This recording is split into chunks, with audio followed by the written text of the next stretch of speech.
Picture a luxurious yacht gliding through the English Channel, its glittering guests hiding dark secrets.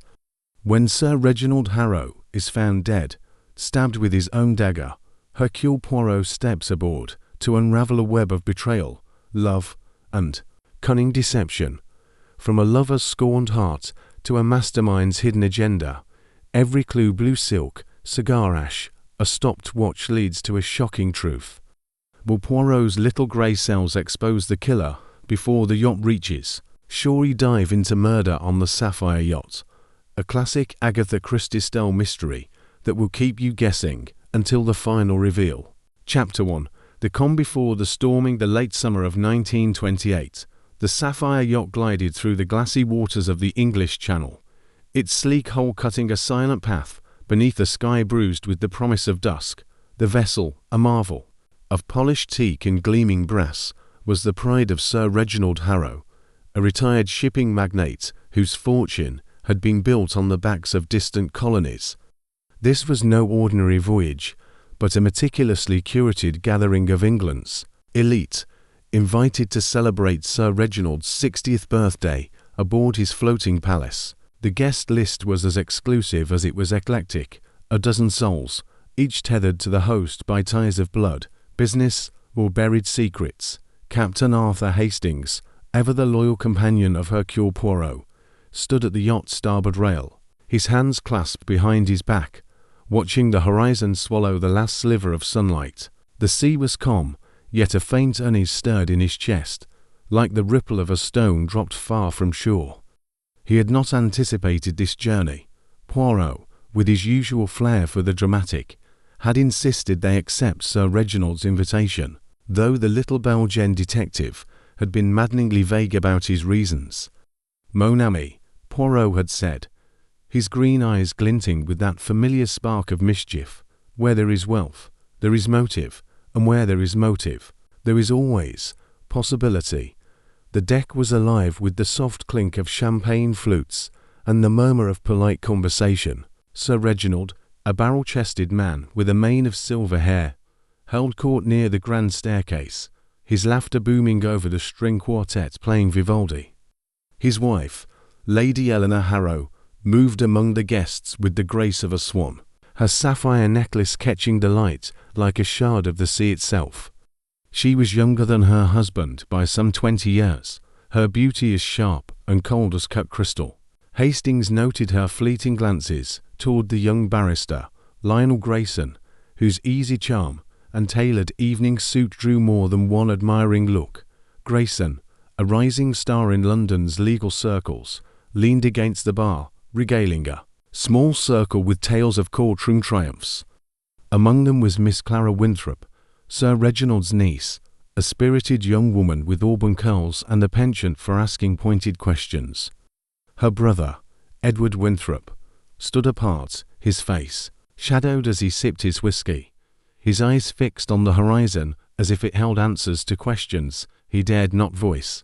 Hastings wondered at the tension in Edward's posture, the way his fingers tightened around his glass when Sir Reginald's laughter rang out.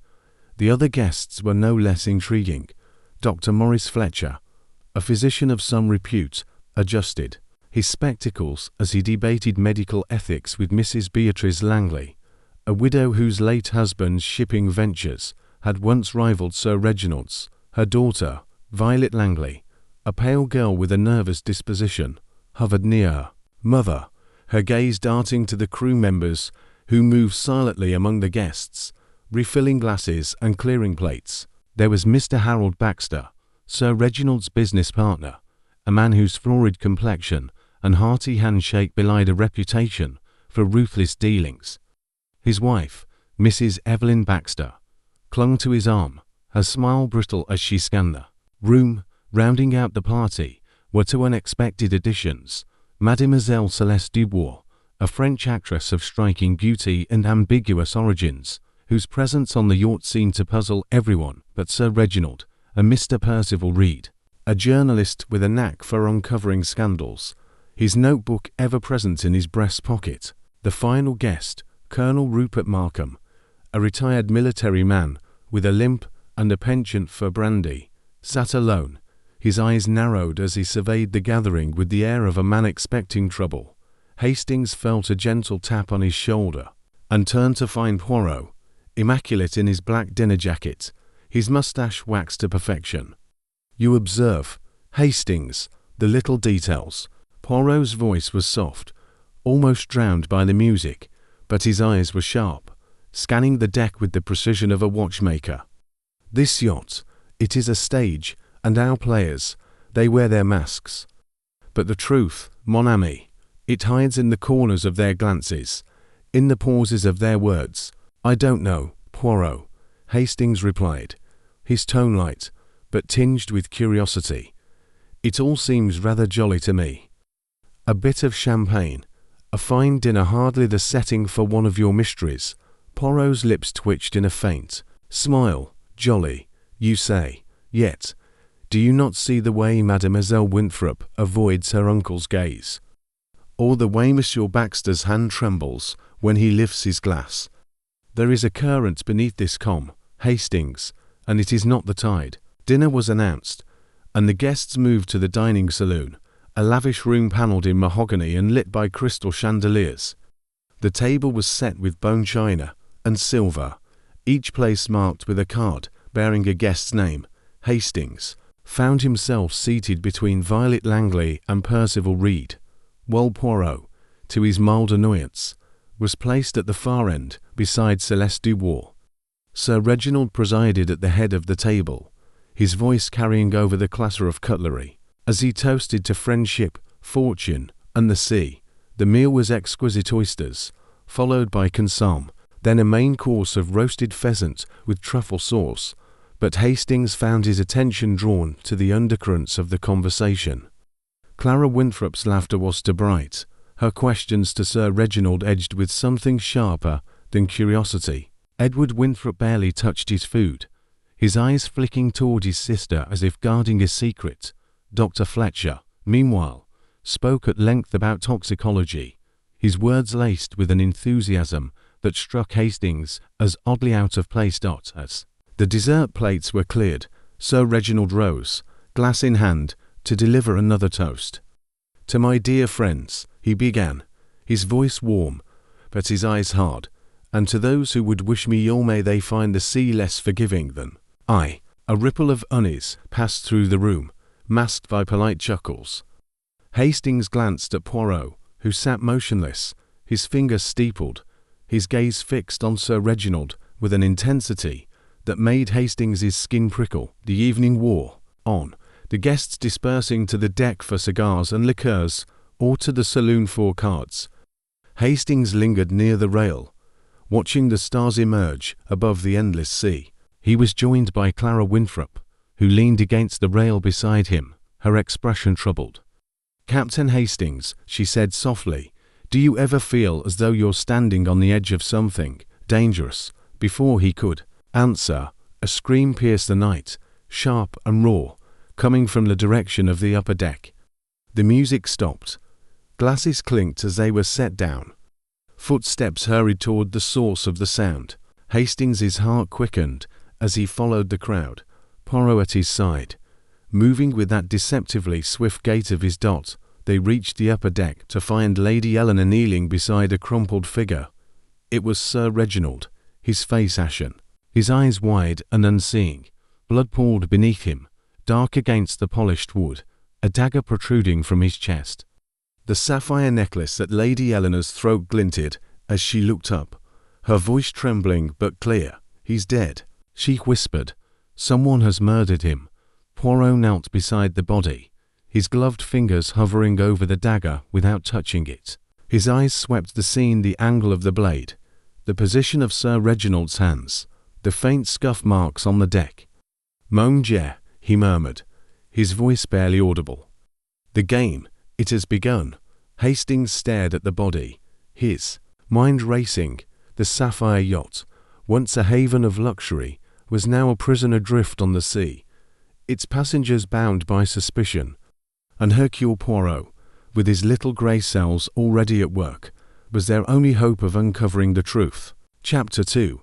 The shadow of death deck of the sapphire yacht was bathed in the cold light of lanterns. hastily lit by the crew, as the guests gathered in a stunned semicircle around Sir Reginald Harrow's body. The sea lapped gently against the hull, an indifferent counterpoint to the chaos unfolding above. Captain Arthur Hastings stood rooted, his eyes fixed on the dagger protruding from Sir Reginald's chest, its silver handle catching the light like a malevolent eye. The air was thick with the scent of salt and blood, and a chill settled over the scene, as if the night itself recoiled from the crime. Hercule Poirot, ever the calm centre in a storm, knelt beside the body, his movements precise, his face unreadable. His gloved fingers traced the air above the dagger, noting its angle, the depth of the wound, the faint smear of blood on the deck. "Curio," he murmured, his voice soft but sharp enough to cut through the murmurs of the crowd. "The blade. It is not driven with force, yet it has found its mark with precision. This was no act of passion, Hastings. This was calculated." Lady Eleanor Harrow, her sapphire necklace glinting against her pale skin, stood trembling, supported by Dr. Maurice Fletcher, whose spectacles glinted as he bent to examine the body. "He's quite dead," Fletcher pronounced, his voice steady, but his hands betraying a slight tremor as he adjusted his cuffs. The dagger pierced the heart. Death would have been instantaneous. A gasp rippled through the guests. Clara Winthrop, her auburn curls dishevelled, clutched her brother Edward's arm, her eyes wide with shock. Edward's face was a mask, his jaw tight, his gaze fixed not on the body, but on the horizon, as if he could will the yacht to shore. Lionel Grayson, the barrister, stepped forward, his voice smooth but authoritative. "We must secure the scene at once. No one touches anything until the authorities arrive." Poirot rose, brushing an imaginary speck from his sleeve. "Monsieur Grayson, your concern for procedure is admirable, but we are far from shore, and the authorities, they are not here. The sapphire yacht is our world now, and within it, we must find the truth." His green eyes swept the group, lingering on each face as if peeling back layers of politeness to glimpse the secrets beneath. Hastings, his heart still racing, noted the reactions around him. Mrs. Beatrice Langley clutched her daughter Violet's hand, her lips pressed into a thin line. Violet's eyes darted nervously, as if expecting the killer to emerge from the shadows. Harold Baxter, Sir Reginald's business partner, mopped his brow with a handkerchief, his florid face flushed darker than usual. His wife, Evelyn, stood rigid, her fingers twisting the pearls at her throat. Mademoiselle Celeste Dubois, the French actress, leaned against a railing, her expression one of studied detachment, though her fingers betrayed her, clenching the fabric of her gown. Percival Reed, the journalist, scribbled furiously in his notebook, his sharp eyes darting from face to face. Colonel Rupert Markham, brandy glass in hand, muttered something about damned cowardice under his breath. The yacht's captain, a weathered man named Captain Strathmore, pushed through the crowd, his face grim. "I've radioed for assistance, but we're 3 days from port. The nearest Coast Guard is too far to reach us before morning. We'll preserve the body in the cold storage until then." Poirot nodded, his mustache twitching slightly. "Bon, but we must not wait for the Coast Guard. To unravel this puzzle, the truth, it is here, among us." He turned to Lady Eleanor, his voice gentle but probing. "Madame, when did you last see your husband alive?" Lady Eleanor's eyes fluttered, her hand rising to her necklace as if it were a talisman. "Not 10 minutes ago," she said, her voice trembling but clear. "He stepped out to take the air after dinner. I stayed in the saloon, playing bridge with Mrs. Langley and Mr. Baxter. Then I heard that scream." "And whose scream was it?" Poirot asked, his gaze sweeping the group. "I screamed," Violet Langley said, her voice barely above a whisper. "I came up to the deck for some air and I saw him, lying there." Her hands shook, and her mother drew her closer, murmuring reassurances. Poirot's eyes narrowed. "You were alone, Mademoiselle Langley?" "Yes," she replied, then hesitated. "That is, I think so. It was dark, and I was startled." "Dark, you say?" Poirot's voice was deceptively mild, Yet the lanterns, they burned brightly. Now, were they not lit when you found the body? Violet flushed, her eyes darting to her mother. I don't recall. It all happened so quickly. Poirot said nothing, but Hastings knew that look the little Belgian was already weaving. A tapestry of details, each thread a clue. He turned to Captain Strathmore. The crew, they must be accounted for. Every man, his position at the time of the murder. Strathmore nodded, barking orders to his first mate to muster the crew. The guests were ushered to the saloon, where the air was heavy with suspicion. Hastings followed Poirot, who lingered on the deck, his eyes scanning the scuff marks near the body. "Observe, Hastings," he said, pointing to a faint smear of dirt near the railing. "This mark, it is not from a shoe, it is too narrow, too precise. A cane, perhaps, or something else entirely." Hastings frowned. "A cane. Colonel Markham uses one, doesn't he?" "Precisement," Poirot said, his voice tinged with satisfaction. "But we must not leap to conclusions. The little grey cells, they require more nourishment inside." The saloon, the guests sat in an easy silence, their earlier gaiety replaced by a palpable tension. Poirot took a seat near the fireplace, his small frame commanding the room's attention. "Mesdames et messieurs," he began, his voice calm but resonant, "a crime has been committed, and the killer is among us. I, Hercule Poirot, will uncover the truth, but I require your cooperation. Each of you will tell me where you were at the time of the murder, and what you saw. Lies, they will not serve you. The truth, it has a way of revealing itself, one by one." The guests offered their alibis, each laced with careful phrasing. Lady Eleanor had been playing bridge, as she'd said, with Mrs. Langley and Harold Baxter. Clara Winthrop claimed she'd been in her cabin, writing a letter, though her brother Edward admitted he'd been on the lower deck, smoking. Lionel Grayson said he'd been in the library, reviewing legal papers. Dr. Fletcher had been in the smoking room, discussing politics with Colonel Markham, who confirmed the story, but seemed distracted. Celeste Dubois said she'd been practicing. Lyons in her cabin, alone. Percival Reed had been on the port side, taking notes for a story. Evelyn Baxter claimed she'd been in the powder room, a statement no one could verify. As the alibis piled up, Hastings noted the inconsistencies small, but glaring to Poirot's trained eye. Why had Edward Winthrop's hands smelled of tobacco, yet his cigarette case was full? Why had Celeste Dubois's gown been damp at the hem, as if she'd been near water? And why had Percival Reed's notebook contained a sketch of the upper deck, drawn with meticulous detail? Poirot listened, his fingers steepled, his eyes half closed.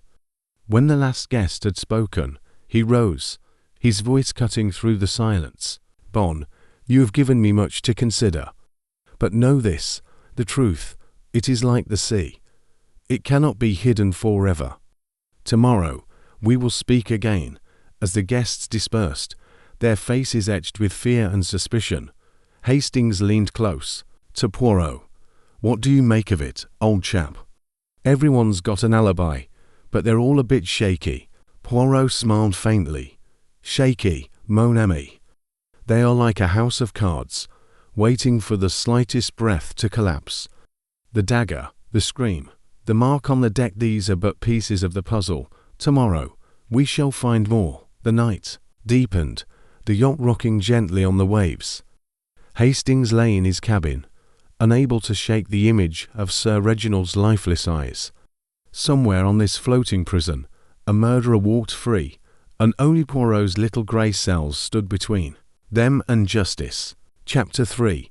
The arrival of hors d'oeuvre. Morning sun cast a pale, golden light across the sapphire yacht, its rays glinting off the polished brass fittings and the restless sea beyond.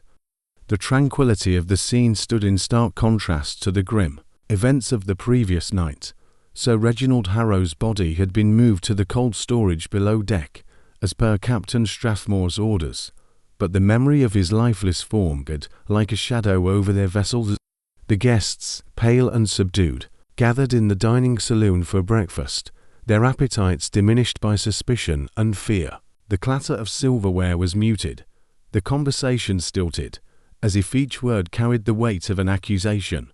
Captain Arthur Hastings sat at a corner table, nursing a cup of tea, his eyes scanning the room, the opulence of the yacht, the mahogany paneling, the crystal chandeliers felt oppressive now, a gilded cage for a murderer. He glanced at Hercule Poirot, who sat opposite him, meticulously buttering a croissant with the precision of a surgeon. Poirot's moustache was immaculate, his black suit pristine, and his green eyes sparkled with an alertness that belied the sleepless night they had both endured. Hastings marveled at his friend's composure, while he himself felt the strain of the mystery pressing upon him. Poirot seemed to thrive on it, as if the chaos of murder were merely a puzzle to be arranged by his little grey cells. "Poirot," Hastings ventured, keeping his voice low, "you awfully quiet last night after the alibis. Have you made any sense of it yet? That dagger, the scream, there's something devilishly clever about this, isn't there?" Poirot paused, his knife hovering above the croissant. "Clever, mon ami. Oui, 'tis clever, but cleverness, it is a double-edged sword. The murderer believes they have outwitted us, but in their precision, they have left traces small, yes, but enough for Hercule Poirot." He took a delicate bite, chewing thoughtfully before continuing. "The dagger. It was no ordinary weapon. Its handle, engraved with the initials, are H.E. Sir Reginald's own, perhaps, and yet it was not a weapon he carried. This suggests intention." Hastings frowned. "You mean someone took his own dagger to kill him?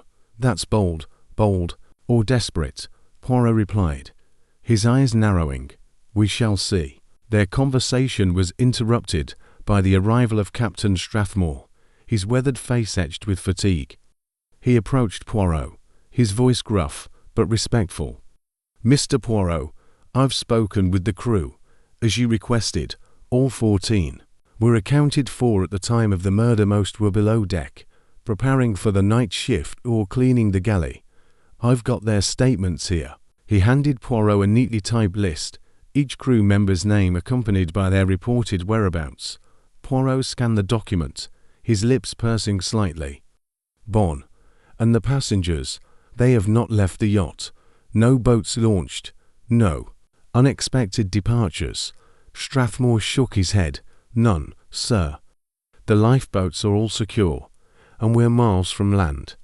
Whoever did this is still aboard." "Merci, Captain," Poirot said, folding the paper and tucking it into his pocket. "You have been most helpful. Now, I must ask that the upper deck remain sealed until I have examined it further. The scene, it must not be disturbed." Strathmore nodded and departed, leaving Poirot to sip his coffee in silence. Hastings leaned forward, eager for insight. "What's your next move, Poirot? You can't possibly suspect the crew there. Just sailors, not murderers." Poirot raised an eyebrow. "Do not be so quick to dismiss, Hastings. A sailor, he has hands strong enough to wield a dagger, and a heart that may harbour grudges. But for now, we focus on our guests. Each has a story, and each story, it has a crack. We shall find the crack." The breakfast concluded, and Poirot announced his intention to inspect the upper deck. Hastings followed, noting the curious glances of the guests as they filed out of the saloon. Clara Winthrop lingered at the door, her expression troubled, while Lionel Grayson offered her a reassuring smile that seemed to falter under Poirot's scrutiny. Mrs. Beatrice Langley whispered something to her daughter Violet, who nodded nervously, her eyes darting toward the staircase. The upper deck, where Sir Reginald had met his end, was cordoned off by a rope barrier, guarded by a young crewman who stepped aside at Poirot's approach. The scene was much as they had left it. The bloodstain, now darkened and sticky, marked the spot where Sir Reginald had fallen.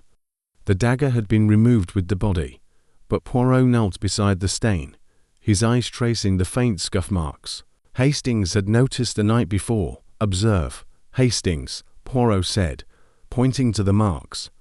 "These are not random. They form a pattern or curve, as if something was dragged or pivoted. And here," He gestured to a faint smudge near the railing, barely visible in the daylight. This is not dirt, but ash, tobacco, perhaps. Yet none of our guests admitted to smoking on this deck last night. Hastings squinted at the smudge. Edward Winthrop said he was smoking, but on the lower deck. Could he have come up here, perhaps? Poirot said, his tone non-committal. Or perhaps someone wishes us to believe he did. We must proceed methodically. Poirot moved to the railing, his fingers brushing the polished wood. He paused, his eyes narrowing. He spotted a tiny thread caught in a splinter of thread, of deep blue silk, almost invisible against the dark varnish. Voila, he murmured, extracting the thread with a pair of tweezers and holding it to the light. This is not from a man's suit, I think. It is too fine, too delicate. A lady's gown, perhaps. Hastings's mind raced. Lady Eleanor's dress was blue last night. So was Celeste Dubois's. Could it be one of them? Poirot tucked the thread into a small envelope. We do not assume, Hastings. We collect, we observe, we deduce. Their inspection was interrupted by the arrival of Lionel Grayson, his face composed, but his eyes wary. Mr. Poirot, I hope I'm not intruding. I thought you might need assistance. As a barrister, I've seen my share of crime scenes. Poirot's smile was polite, but guarded. Your offer is most kind, Monsieur Grayson, but Hercule Poirot works best with his own methods. Tell me, where were you when the scream was heard last night? The library, I believe you said. Grayson nodded, his posture relaxed, but his fingers tightening slightly on his cufflinks. Yes, I was reviewing some documents. I didn't hear the scream until I stepped out to join the others. And these documents, Poirot pressed, they were of great importance to keep you from the festivities. Grayson hesitated, a flicker of unease crossing his face. They were personal matters. Nothing relevant to this tragedy. Poirot nodded, his expression unreadable. Bon, we shall speak again, monsieur. As Grayson departed, Hastings whispered, he's hiding something, isn't he? Everyone hides something, mon ami, Poirot replied. The question is, what? The rest of the morning was spent in interviews, conducted in the yacht's small library, a room lined with leather-bound volumes and heavy drapes. Poirot sat behind a desk, his notebook open, as each guest was summoned. Hastings stood by the window, watching the interplay of words and glances, marveling at Poirot's ability to extract meaning from the smallest inflection.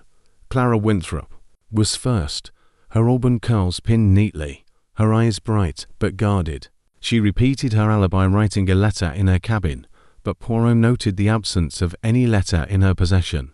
It was personal, she said, her cheeks flushing. I tore it up. Edward Winthrop followed, his demeanor sullen. He admitted to smoking on the lower deck, but denied visiting the upper deck.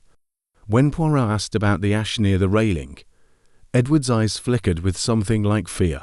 I don't know anything about that, he said. Too quickly, Lady Eleanor, composed despite her grief, recounted her bridge game, corroborated by Mrs. Langley and Harold Baxter. Yet Poirot noted a faint tremor in her voice when she spoke of her husband, and a curious pause when asked about their marriage. We were devoted, she said. But her eyes did not meet Poirot's by noon. Poirot had spoken to all but Celeste Dubois, who arrived last, her blue silk gown replaced by a simpler dress, her demeanor cool. She claimed to have been in her cabin. But Poirot's question about the damp hem of her gown last night drew a sharp glance. It was a splash from the deck, she said. The sea. It is unpredictable.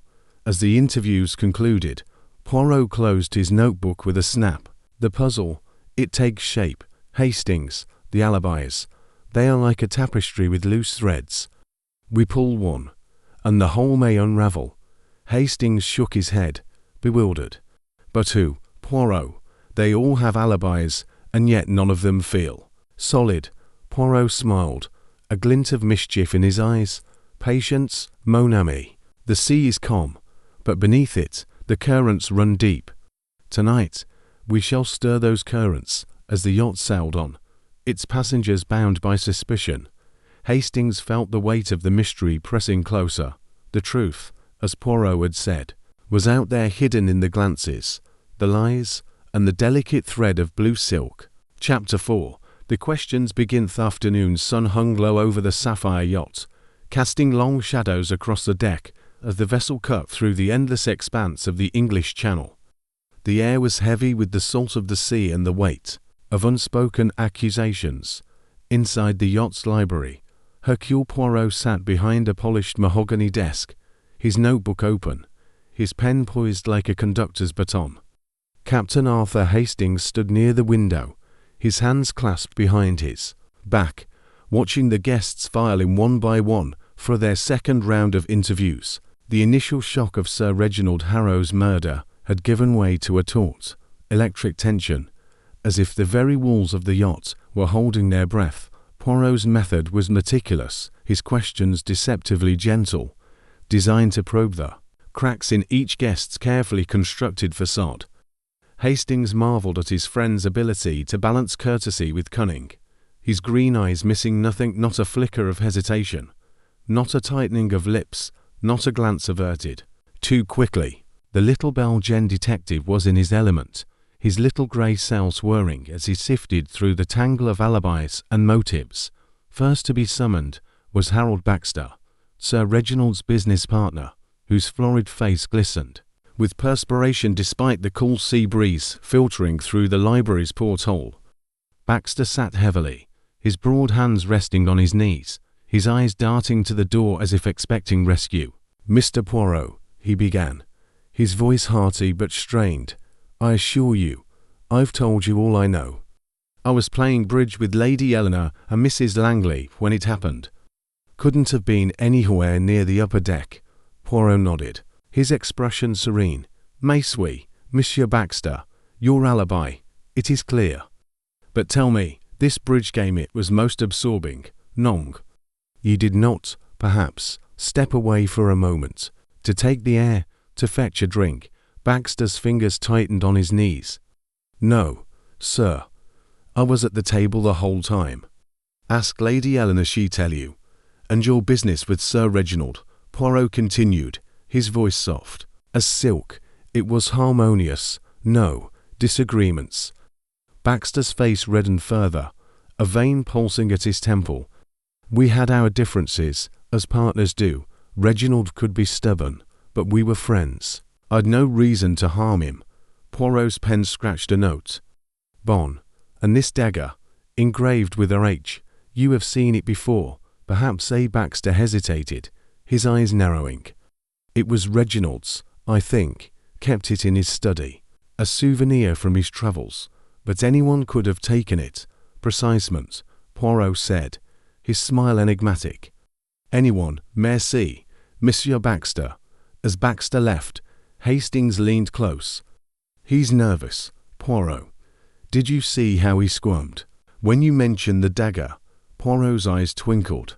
"Nervous, yes, but is it the guilt of a murderer or the fear of being suspected?" "We shall see." Next came Mrs. Evelyn Baxter, her pearls gleaming against her sombre dress. Her composure was brittle, her hands twisting a lace handkerchief as she sat. "I was in the powder room," she repeated, her voice clipped. "I heard the scream and came running. That's all I know." Poirot tilted his head, studying her. "Madame, the powder room. It is on the lower deck, yet you were among the first to arrive at the scene. You move quickly, non?" Evelyn's lips tightened. "I was already on my way back to the saloon." "The yacht isn't that large, Mr. Poirot.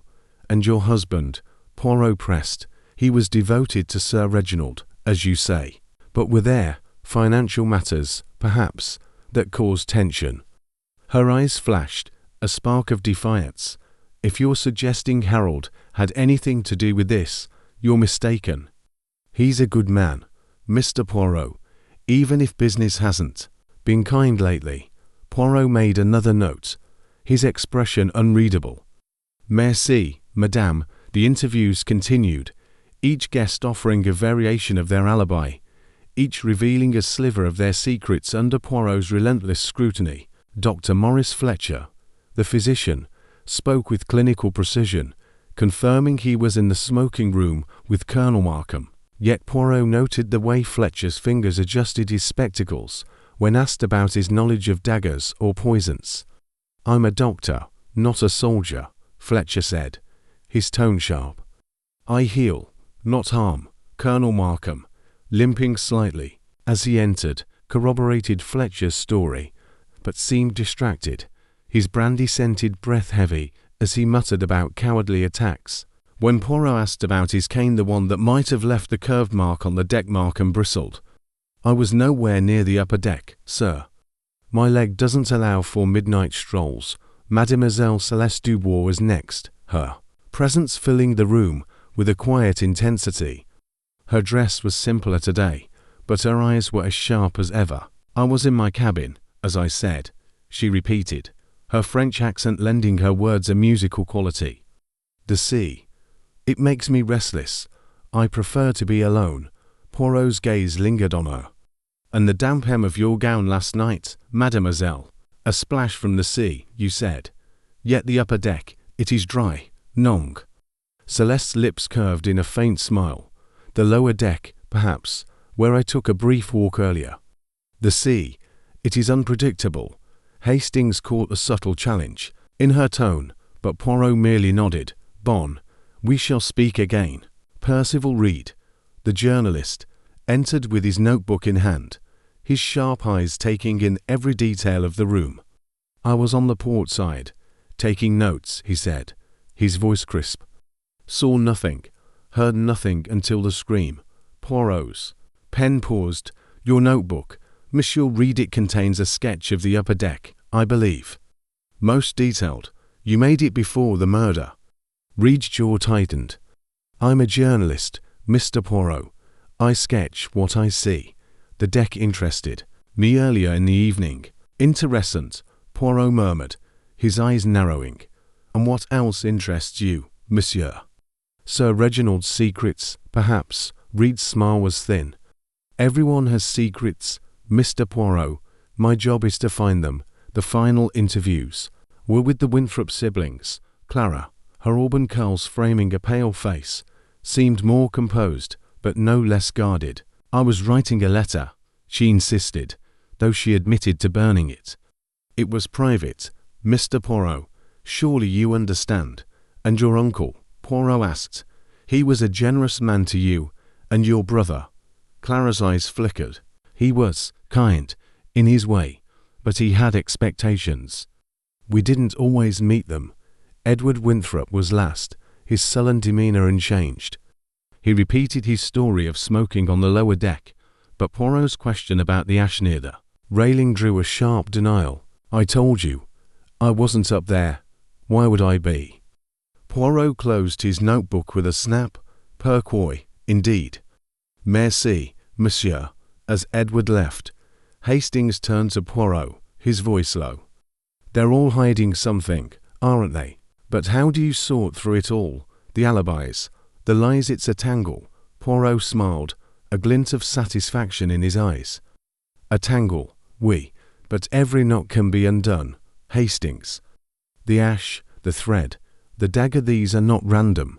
They are the threads of a tapestry, and I, Hercule Poirot, shall weave them into order." The interviews concluded, Poirot requested a meeting with Captain Strathmore to review the crew's statements again.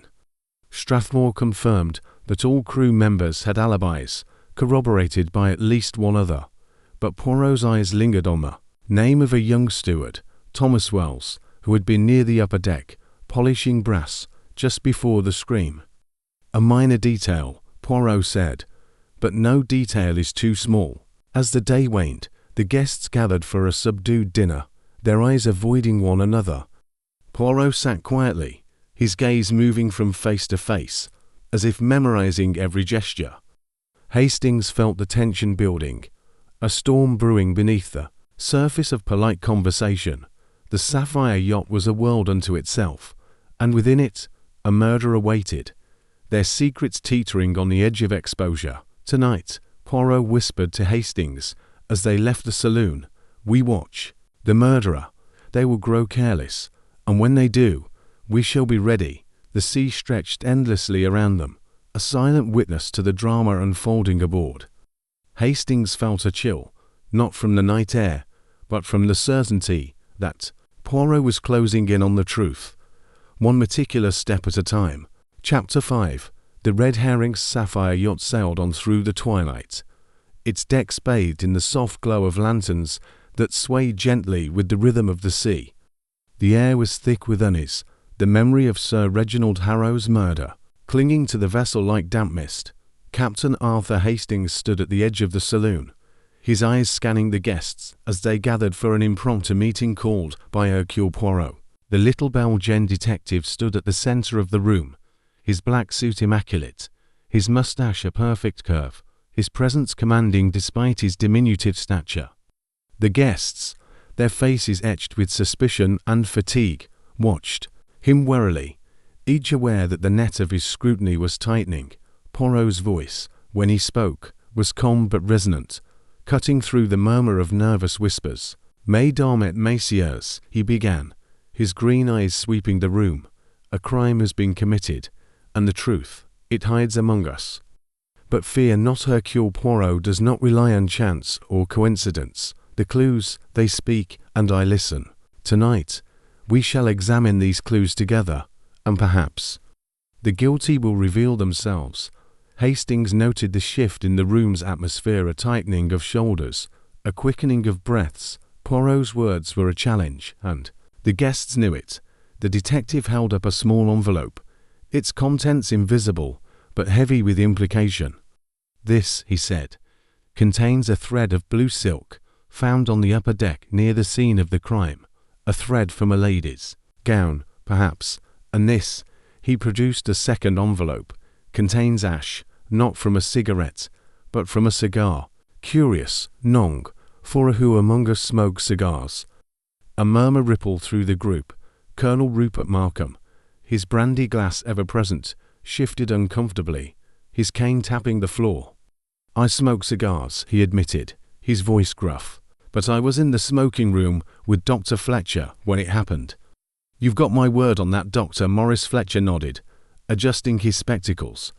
"He's right, Mr. Poirot. We were discussing politics. I can confirm it." Poirot's smile was polite, but unyielding.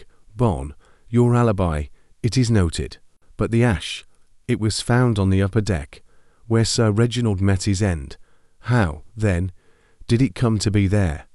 Markham's face reddened. "I don't know, sir. Someone could have taken my cigar, or perhaps it was carried by the wind." "The wind?" Poirot repeated, his tone laced with skepticism. A most convenient explanation. Hastings watched as the guests exchanged glances, their alibis suddenly fragile under Poirot's scrutiny. The thread and the ash were small details, but Poirot wielded them like a scalpel, cutting through the veneer of innocence. The detective turned to Lady Eleanor Harrow, whose sapphire necklace gleamed against her pale dress. "Madame, your gown last night, it was of blue silk, non?" Lady Eleanor's hand rose to her throat, her fingers brushing the necklace. "It was," she said, her voice steady but her eyes wary. "But I was in the saloon, playing bridge. I didn't go near the upper deck." "Yet a thread. It clings to a splinter on the railing," Poirot said, his voice soft but relentless. How curious. The accusation hung in the air, unspoken but palpable. Lady Eleanor's lips parted, but before she could respond, Lionel Grayson, the barrister, stepped forward, his voice smooth and authoritative. "Mr. Poirot, surely you're not suggesting Lady Eleanor is involved?" "Her alibi is solid, corroborated by 2 others. This thread could belong to anyone Miss Dubois, for instance, also wore blue last night." Celeste Dubois, seated near the fireplace, raised an eyebrow, her expression one of amused detachment. "Monsieur Grayson, you are quick to defend. But yes, my gown was blue. I told you, I was in my cabin.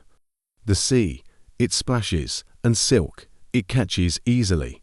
Poirot's eyes flickered between them, his mind clearly cataloguing every word, every gesture. Hastings leaned close, whispering, "There, all pointing fingers. Poirot. Grayson's awfully quick to shift suspicion. Oui, mon ami, Poirot murmured. The red herring. It swims among us, diverting attention from the truth. But Hercule Poirot is not so easily distracted. The meeting took a dramatic turn when Captain Strathmore entered, his face grim. Mr. Poirot, there's something you should see. He handed over a small, leather-bound ledger, its pages yellowed and creased. Found this in Sir Reginald's cabin, hidden in a locked drawer. I thought it might be important. Poirot opened the ledger, his eyes scanning the columns of figures and cryptic notes. Hastings peered over his shoulder, catching glimpses of names and sums: Harold Baxter, Edward Winthrop, even Percival Reed. The ledger appeared to be a record of debts and favours, a catalogue of Sir Reginald's influence over his guests. Poirot's lips twitched in a faint smile. Most interesting, this.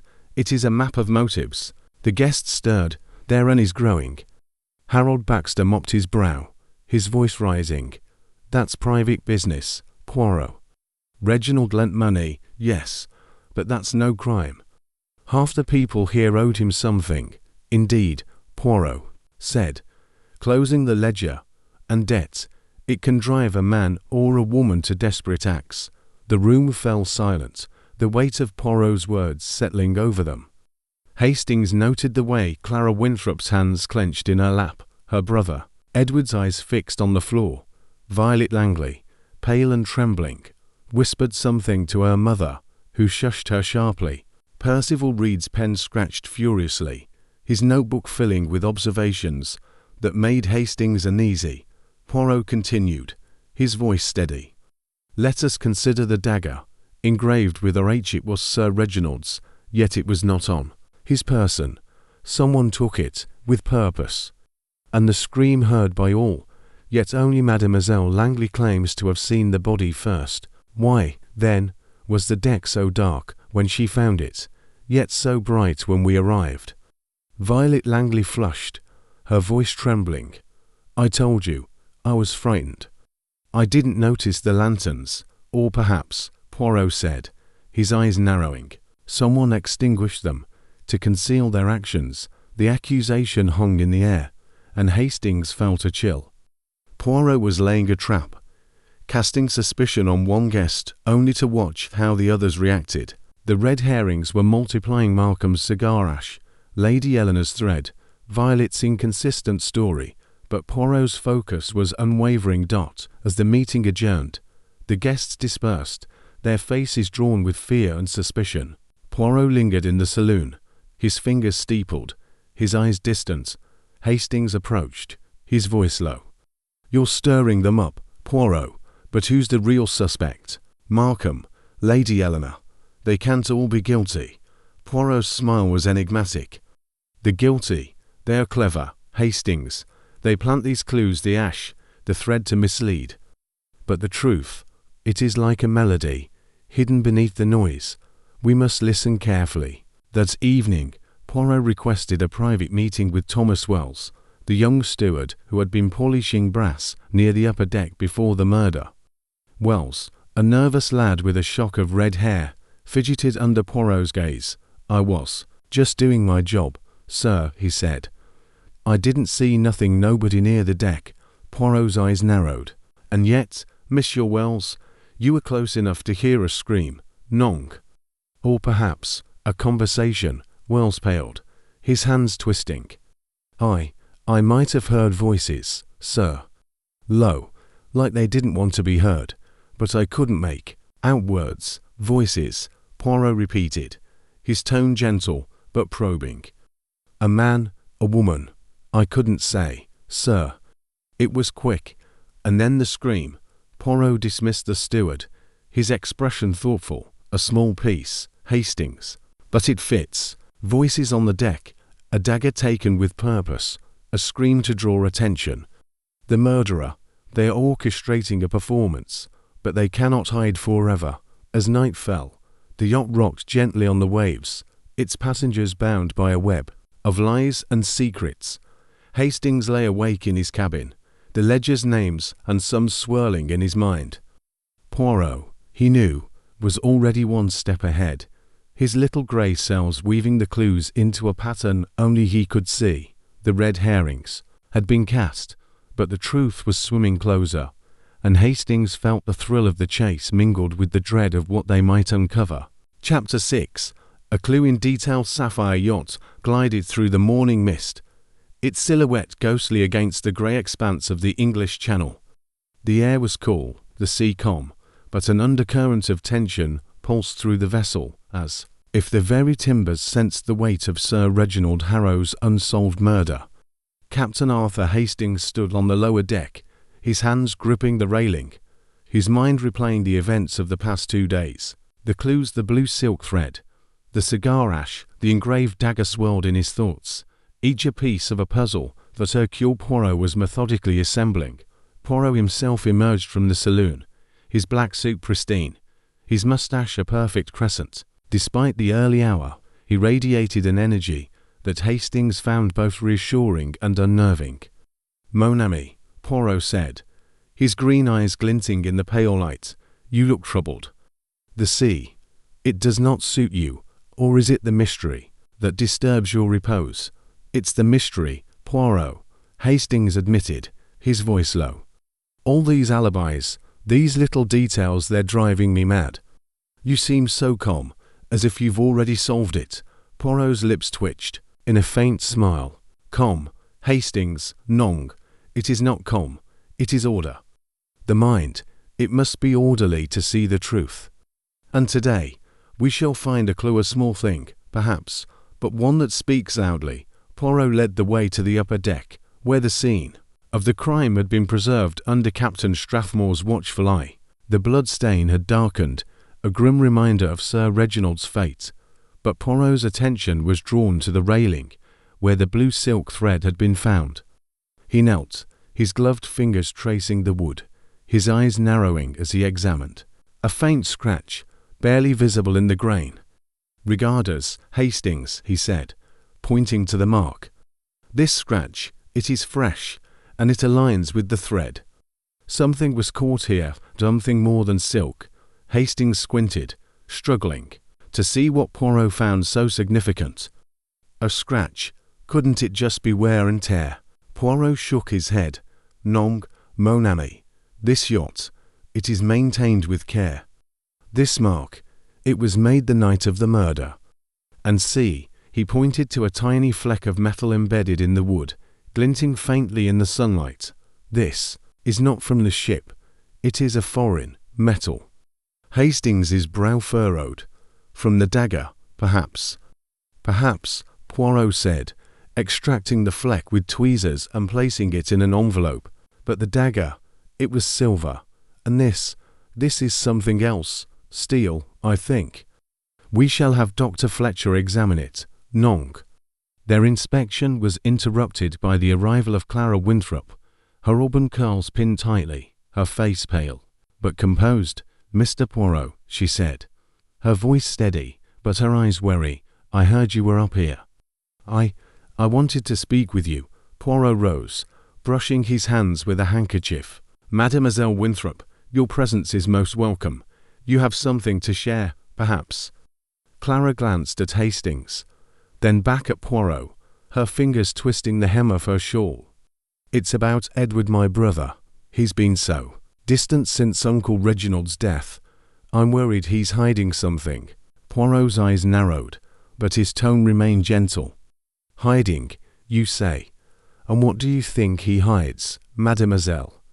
Clara hesitated, her gaze dropping to the deck. "I don't know. But last night, after your meeting, I saw him near the crew's quarters, speaking with that steward Thomas Wells. They looked secretive." Hastings's pulse quickened. "Secretive? Did you hear what they said?" Clara shook her head. "No, I was too far. But Edward's been on edge since we boarded. Uncle Reginald was hard on him, always criticizing, always demanding. I think Edward might know more than he's saying." Poirot nodded, his expression unreadable. "Merci, mademoiselle. Your candor, it is most helpful, rest assured." Hercule Poirot will uncover the truth. As Clara departed, Hastings turned to Poirot. "Edward and the steward. That's suspicious, isn't it? And that metal fleck, what does it mean?" Poirot tucked the envelope into his pocket. "It means, mon ami, that the puzzle grows more complex. The fleck, it may belong to a tool, a weapon, or something else entirely, and Monsieur Edward's conversation with the steward. It is a thread we must follow." Poirot's next move was to summon Thomas Wells to the library. The young steward arrived, his red hair dishevelled, his eyes darting nervously. "You wanted to see me, sir?" he asked, his voice cracking slightly.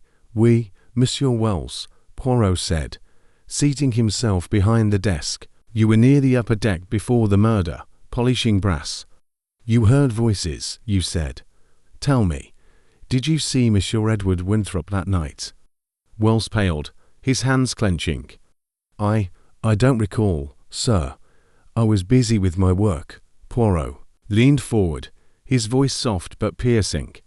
"Busy, oui, but not so busy that you did not see. You spoke with Monsieur Winthrop last night, near the crew's quarters." What was said? Wells's eyes widened, his breath catching. "It was nothing, sir. He just asked about the ship, how it runs, that sort of thing." "He seemed curious, Poirot repeated, his tone laced with skepticism. "And this curiosity, it required a clandestine meeting. Non, Monsieur Wells, I think there is more. Speak, or the truth. It will find you." Wells swallowed hard, his voice barely audible. He asked about the dagger, sir. Wanted to know if I'd seen it in Sir Reginald's cabin. I told him I hadn't, but he seemed desperate. Poirot's eyes gleamed. "Desperate. Bon. You may go, monsieur," as Wells hurried out. Hastings shook his head. "Edward asking about the dagger. That's damning, Poirot. Could he be the killer?" Poirot's fingers steepled, his gaze distant. "It is possible, Hastings, but too obvious. The murderer. They are cleverer than that. This conversation, it is another red herring, or perhaps a clue to something deeper." The afternoon brought another discovery. Poirot, accompanied by Hastings, visited Sir Reginald's cabin, a lavish suite filled with nautical charts and polished furniture. The locked drawer, where the ledger had been found, yielded another surprise, a small, crumpled note, tucked beneath a stack of papers. Poirot unfolded it carefully, revealing a single line in Sir Reginald's bold handwriting. "Meet me on the upper deck, midnight. We must settle this." Hastings' heart raced. "A meeting with the killer, perhaps?" Poirot nodded, his expression grave. "It is likely, Hastings. Sir Reginald expected someone, and that someone brought a dagger. But who, and why?" The note was a bombshell, but Poirot's attention was drawn to a small, locked box on the desk. With Captain Strathmore's permission, they opened it, revealing a collection of letters, some in Sir Reginald's hand, others in unfamiliar scripts. One, written in a flowing, feminine hand, caught Poirot's eye. It was unsigned, but its tone was intimate, hinting at a secret liaison. "My darling," it began, "your promises bind us, but they also endanger us. We must be careful." Hastings' jaw dropped. "A love letter to Sir Reginald." "But Lady Eleanor, precisement," Poirot said, his voice low. "This letter, it is another piece of the puzzle. A lover, perhaps, or a pretense to lure him to his death." As the day waned, Poirot gathered the guests in the saloon once more, the note and the metal fleck weighing heavily on his mind. He did not reveal them yet, but his questions grew sharper, his observations keener. He asked Lady Eleanor about her husband's habits, noting her hesitation when pressed about his private correspondence. He questioned Celeste Dubois about her time in Paris, where Sir Reginald had often travelled, and her evasive answers only deepened his curiosity. Dr. Hastings. The clues were mounting: the scratch, the metal fleck, the note, Edward's conversation with Wells, but the truth remained elusive. Poirot, however, seemed invigorated, his little grey cells humming with purpose. The detail Hastings, he said as they retired for the evening. It is in the detail that the truth hides. The murderer. They have made a mistake, and we shall find it. The yacht sailed on, its passengers trapped in a web of suspicion, each clue a step closer to the truth or a trap set by a cunning killer. Hastings felt the weight of the mystery pressing closer, but with Poirot at the helm, he knew the net was tightening, one meticulous detail at a time. Chapter 7. Morley's Surface sapphire yacht rocked gently on the waves, its polished decks gleaming under the midday sun, but the warmth of the day did little to dispel the chill of suspicion that hung over its passengers. The murder of Sir Reginald Harrow had transformed the vessel into a floating stage, where every glance, every word, was a performance laced with hidden motives. Captain Arthur Hastings stood in the saloon, his hands clasped behind his back, watching the guests as they gathered for lunch. Their faces were drawn, their conversations stilted, as if each feared that a careless word might betray a secret. Hercule Poirot, seated at a small table near the window, sipped his tisane with the air of a man savouring a fine wine. His black suit was impeccable, his moustache a perfect arc, but his green eyes were restless, scanning the room with the precision of a hawk. Hastings marvelled at his friend's composure. While he himself felt the weight of the mystery pressing upon him, Poirot seemed to draw energy from the tangle of clues, his little grey cells weaving connections, where others saw only chaos. Poirot, Hastings whispered, leaning close. That note we found, the one about a midnight meeting, it's a bombshell. Someone lured Sir Reginald to the upper deck.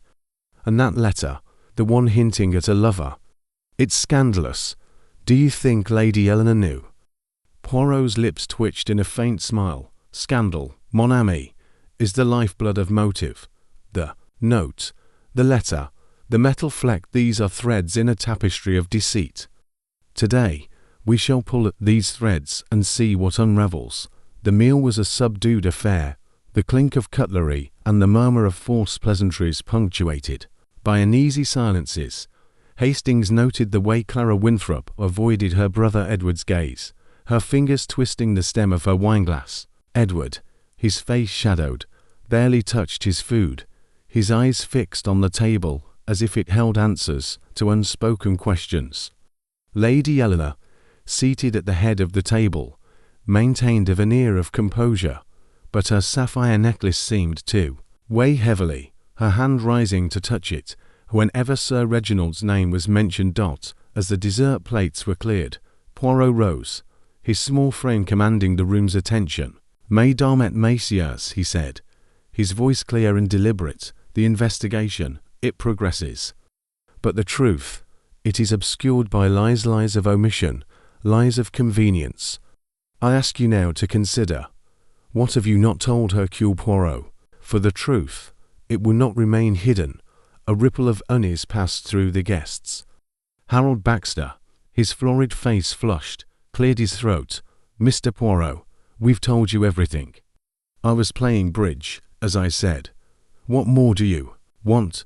Poirot's eyes narrowed. Ask attendant, his voice soft but piercing. Everything, Monsieur Baxter. Non, I think not. The ledger found in Sir Reginald's cabinet lists debts, yours among them.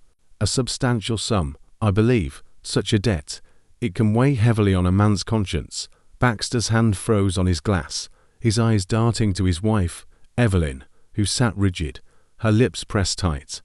That's private business, Baxter sighed, his voice gruff. Reginald and I settled our accounts. I had no reason to harm him. Perhaps, Poirot said, his tone deceptively mild. But debts, they are not always settled with money. The accusation hung in the air, and Hastings noted the way Evelyn Baxter's fingers tightened on her napkin, her knuckles white. Poirot turned to Edward Winthrop, whose sullen demeanour had grown more pronounced. Monsieur Winthrop, you were seen speaking with the steward, Thomas Wells, last night. You asked about a dagger, a curious subject. Non. Edward's head snapped up, his eyes flashing with something like fear. I told you. I was just curious. I didn't take it. I wasn't on the upper deck, yet the ash of a cigar was found there. Poirot pressed. And you, monsieur, smoke cigars, do you not? Edward's jaw tightened. I wasn't there. I was on the lower deck, smoking. Ask Clara, she tell you. Clara Winthrop's face paled, her voice barely audible. He was on the lower deck earlier. I saw him. But I don't know where he went after that. A gasp escaped Violet Langley, her hand flying to her mouth. Her mother, Beatrice, shushed her, but Poirot's gaze shifted to the girl, his eyes narrowing. Mademoiselle Langley, you were the first to find the body, yet your account of the lanterns dark when you arrived, bright when we followed puzzles me. Is there something you have not shared? Violet's eyes filled with tears, her voice trembling. I don't know. It was so dark, and I was frightened. I didn't see anything clearly. Poirot's expression remained impassive, but Hastings knew that look. The detective was cataloguing every hesitation, every tremor. The lunch adjourned, and Poirot requested a private walk with Hastings along the deck, where the sea stretched endlessly, a mirror to the mystery's depths. Hastings, Poirot said, his voice low, the lies, they multiply.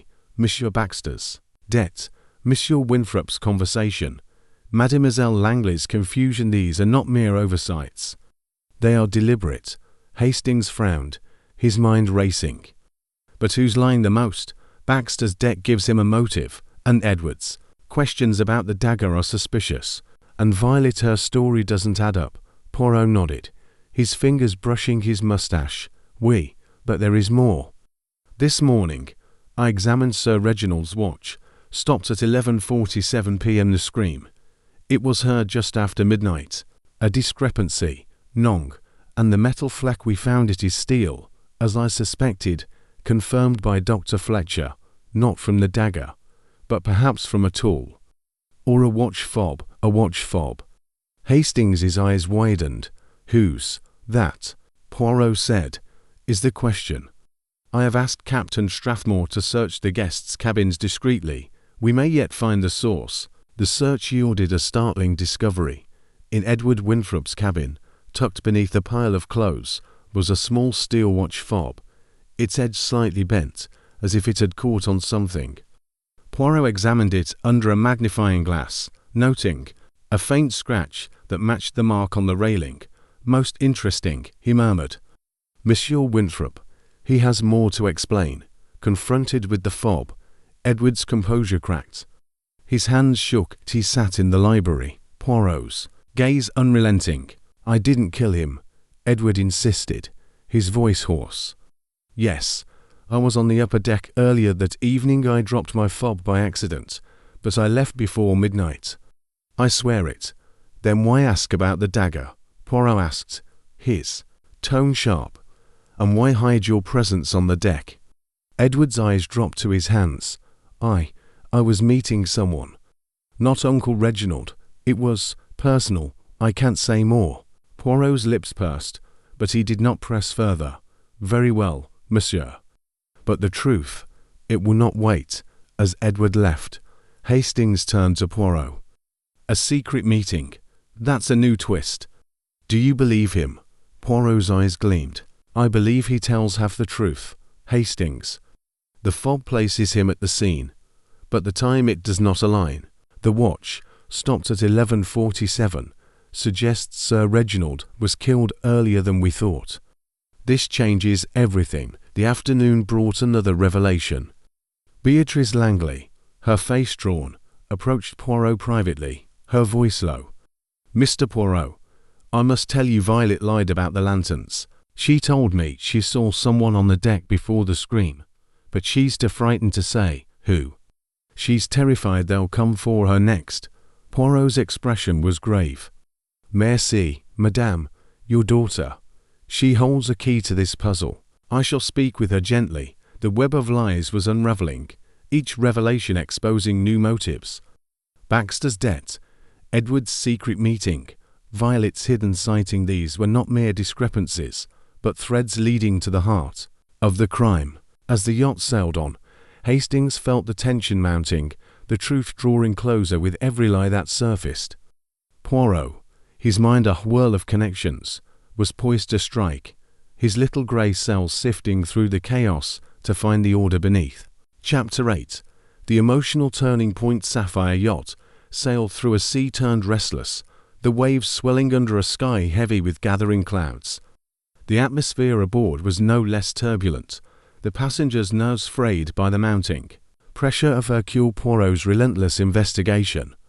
Captain Arthur Hastings stood in the saloon, his hands clasped behind his back, watching the guests as they gathered for an early evening tea. The elegance of the setting, the silver teapots, the delicate porcelain felt like a mockery against the backdrop of Sir Reginald Harrow's murder, its shadow lengthening with each passing hour. Hercule Poirot sat near the fireplace, his small frame radiating an almost palpable intensity. His black suit was as immaculate as ever, his moustache a perfect curve, but his green eyes burned with a quiet fire, as if the clues he had gathered, the blue silk thread, the steel watch fob, the cryptic note, were coalescing into a pattern. Only he could see. Hastings, his own mind a whirl of questions, marvelled at Poirot's composure.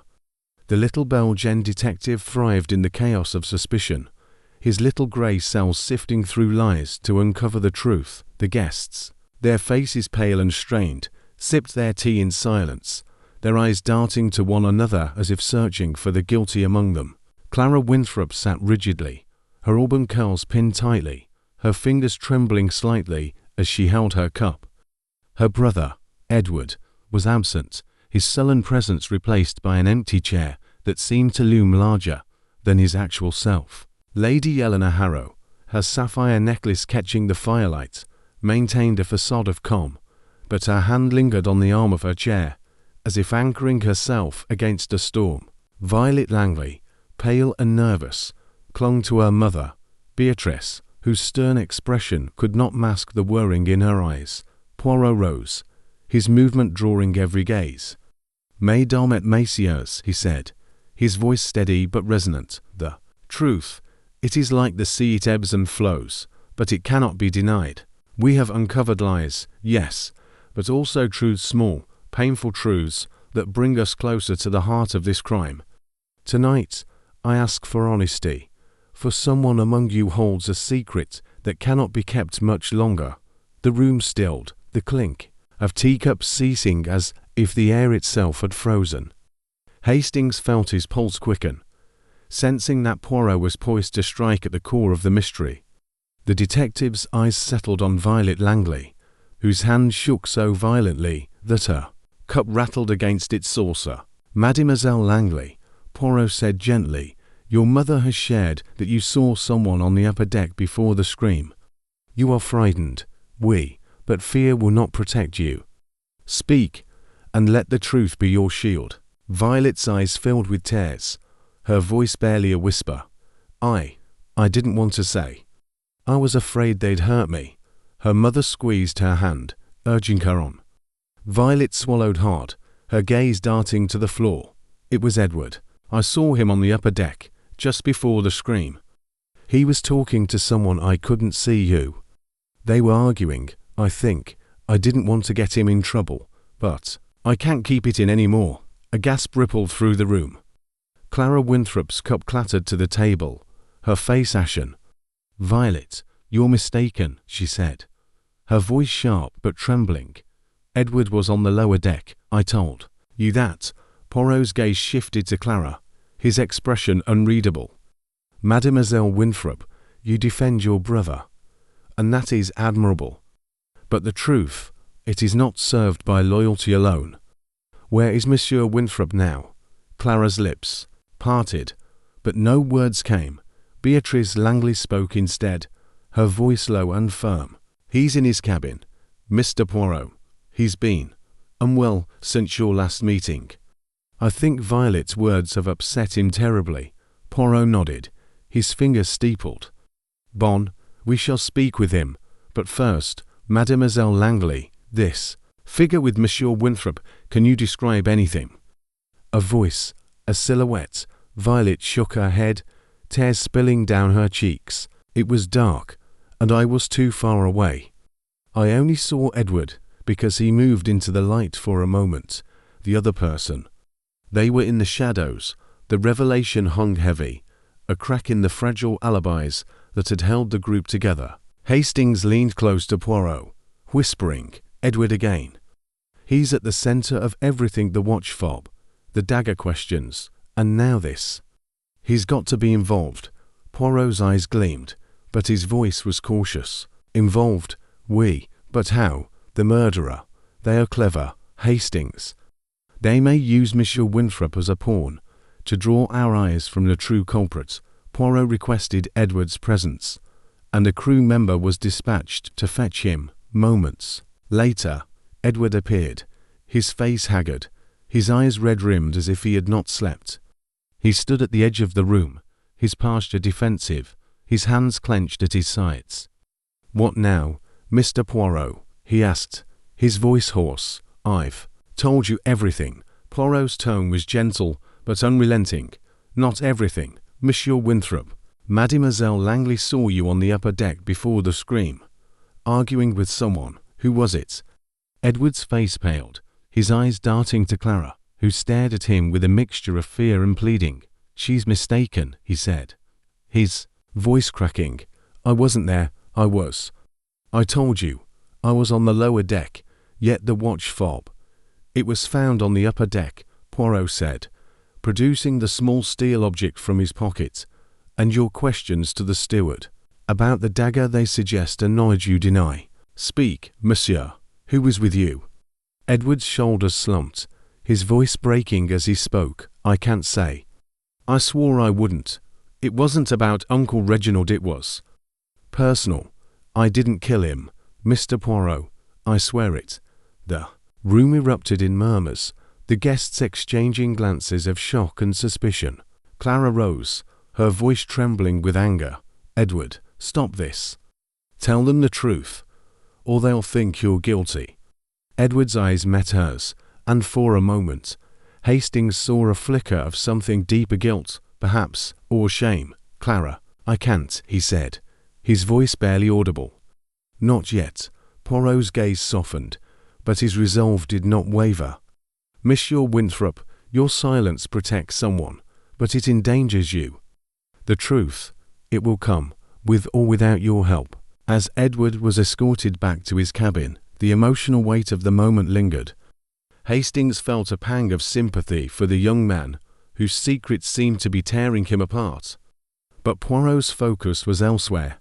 He approached Violet. "Langley," his voice gentle, "Mademoiselle, your courage, it is commendable. If you remember anything more, you must tell me." Violet nodded, her tears drying as her mother held her close. Beatrice Langley's eyes met Poirot's, a silent acknowledgement of the pain her daughter had endured in speaking out.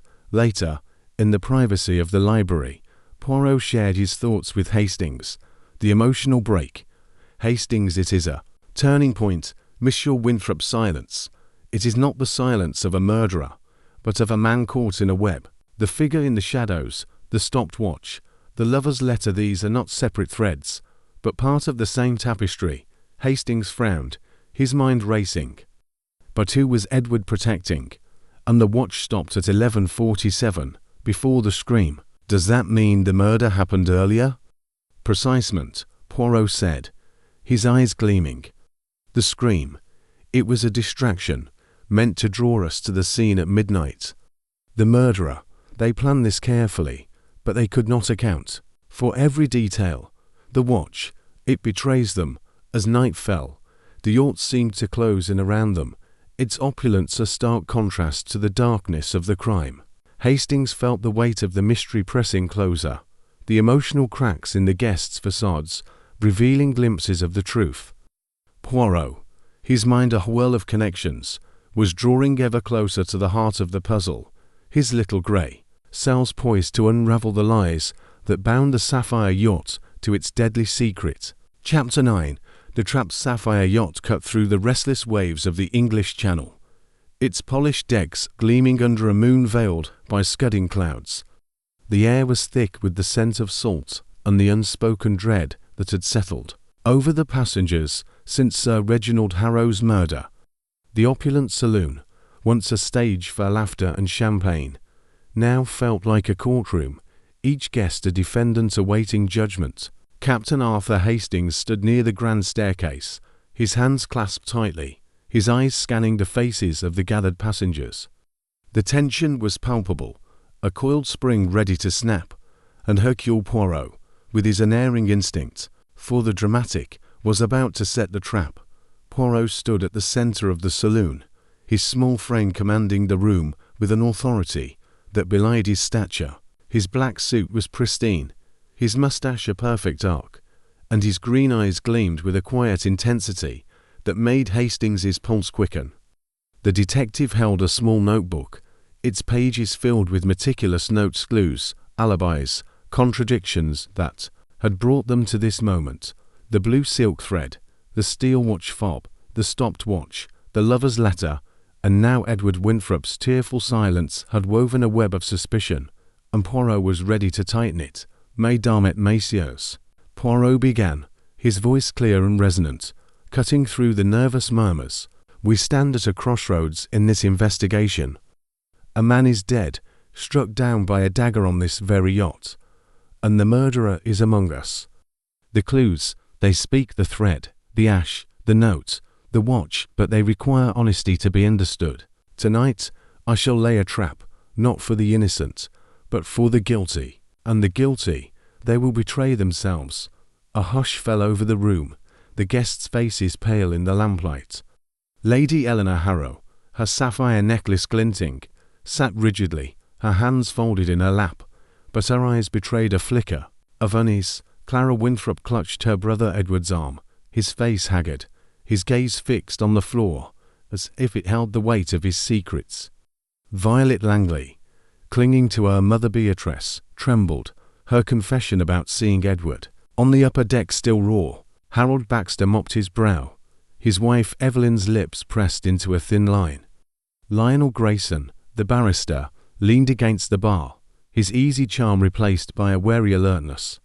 Celeste Dubois, the French actress, sat with studied calm, her eyes half-lidded, but sharp. Percival Reed scribbled in his notebook, his journalist's instincts undimmed, while Colonel Rupert Markham gripped his cane, his brandy glass untouched. Poirot's gaze swept the room, lingering on each face. "Let us begin with a simple question," he said. The watch of Sir Reginald stopped at 11:47 p.m., yet the scream was heard after midnight. This discrepancy, it is no accident. The murderer, they wished us to believe the crime occurred later, to confuse the alibis. But why? Because their own alibi, it is fragile. Hastings watched as the guests shifted uncomfortably, their eyes darting to one another. Poirot continued, his voice soft but relentless. "Monsieur Edward Winthrop, you were seen on the upper deck, arguing with someone in the shadows. You claim it was a personal matter, not related to the murder. Yet your watch fob was found at the scene, and you asked the steward about the dagger. These are not coincidences, Nong." Edward's head snapped up, his voice hoarse. "I told you, Mr. Poirot, I didn't kill him. I was there earlier, yes, but I left before midnight. I swear it." Clara's grip on his arm tightened, her voice trembling. "He's telling the truth, Mr. Poirot. Edward wouldn't hurt anyone. He's protecting someone, but it's not what you think." Poirot's eyes narrowed, but he turned to Lady Eleanor. "Madame, the note in your husband's cabin. Meet me on the upper deck, midnight. It suggests he expected someone. Did he confide in you about this meeting?" Lady Eleanor's hand rose to her necklace, her fingers brushing the sapphires. "No," she said, her voice steady but strained. "Reginald often kept his business private. I assumed it was about his investments. He was secretive at times." "Secretive," Poirot repeated, his tone laced with meaning. "And the letter, written in a woman's hand, hinting at a liaison. Did you know of such a connection, madame?" A gasp escaped Violet Langley, and Beatrice shushed her sharply. Lady Eleanor's face paled, her composure faltering. I knew Reginald had admirers. He was a powerful man. But I trusted him." Poirot nodded, his gaze shifting to Celeste Dubois. "Mademoiselle Dubois, you knew Sir Reginald in Paris, Nong?" A city where secrets are easily kept. Your gown. It was blue silk, like the thread found on the railing. And your hem, damp that night perhaps from a walk on the deck. Celeste's lips curved in a faint smile, her voice cool. You weave a pretty story, Mr. Poirot, but I was in my cabin. Paris was long ago, and my dealings with Sir Reginald were professional. Hastings leaned close to Poirot, whispering, She's to come, Poirot.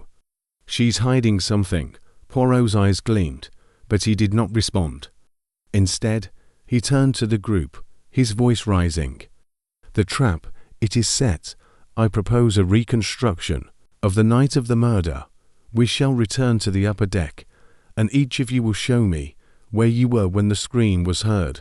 The truth, it will reveal itself in your movements, your hesitations. The guests exchanged uneasy glances, but none dared refuse. Led by Captain Strathmore, they filed to the upper deck, where the bloodstains still marked the spot of Sir Reginald's death. The lanterns burned brightly, casting long shadows as Poirot positioned each guest according to their stated alibi. Lady Eleanor, Harold Baxter, and Beatrice Langley stood near the saloon entrance, reenacting their bridge game. Lionel Grayson lingered near the library door, his eyes watchful. Celeste Dubois stood by her cabin, her posture relaxed but her gaze sharp. Percival Reed positioned himself on the port side, notebook in hand. Colonel Markham and Dr. Fletcher stood near the smoking room, while Clara claimed her place near her cabin. Edward Winthrop hesitated, his face pale as he stood near the lower deck stairs. I was here, he said, his voice shaking. Not up there. Poirot's eyes narrowed. And Mademoiselle Langley, where were you when you saw Monsieur Winthrop? Violet, trembling, pointed to a spot near the railing, some distance from the bloodstain. Here, she whispered. I saw him there, with someone in the shadows.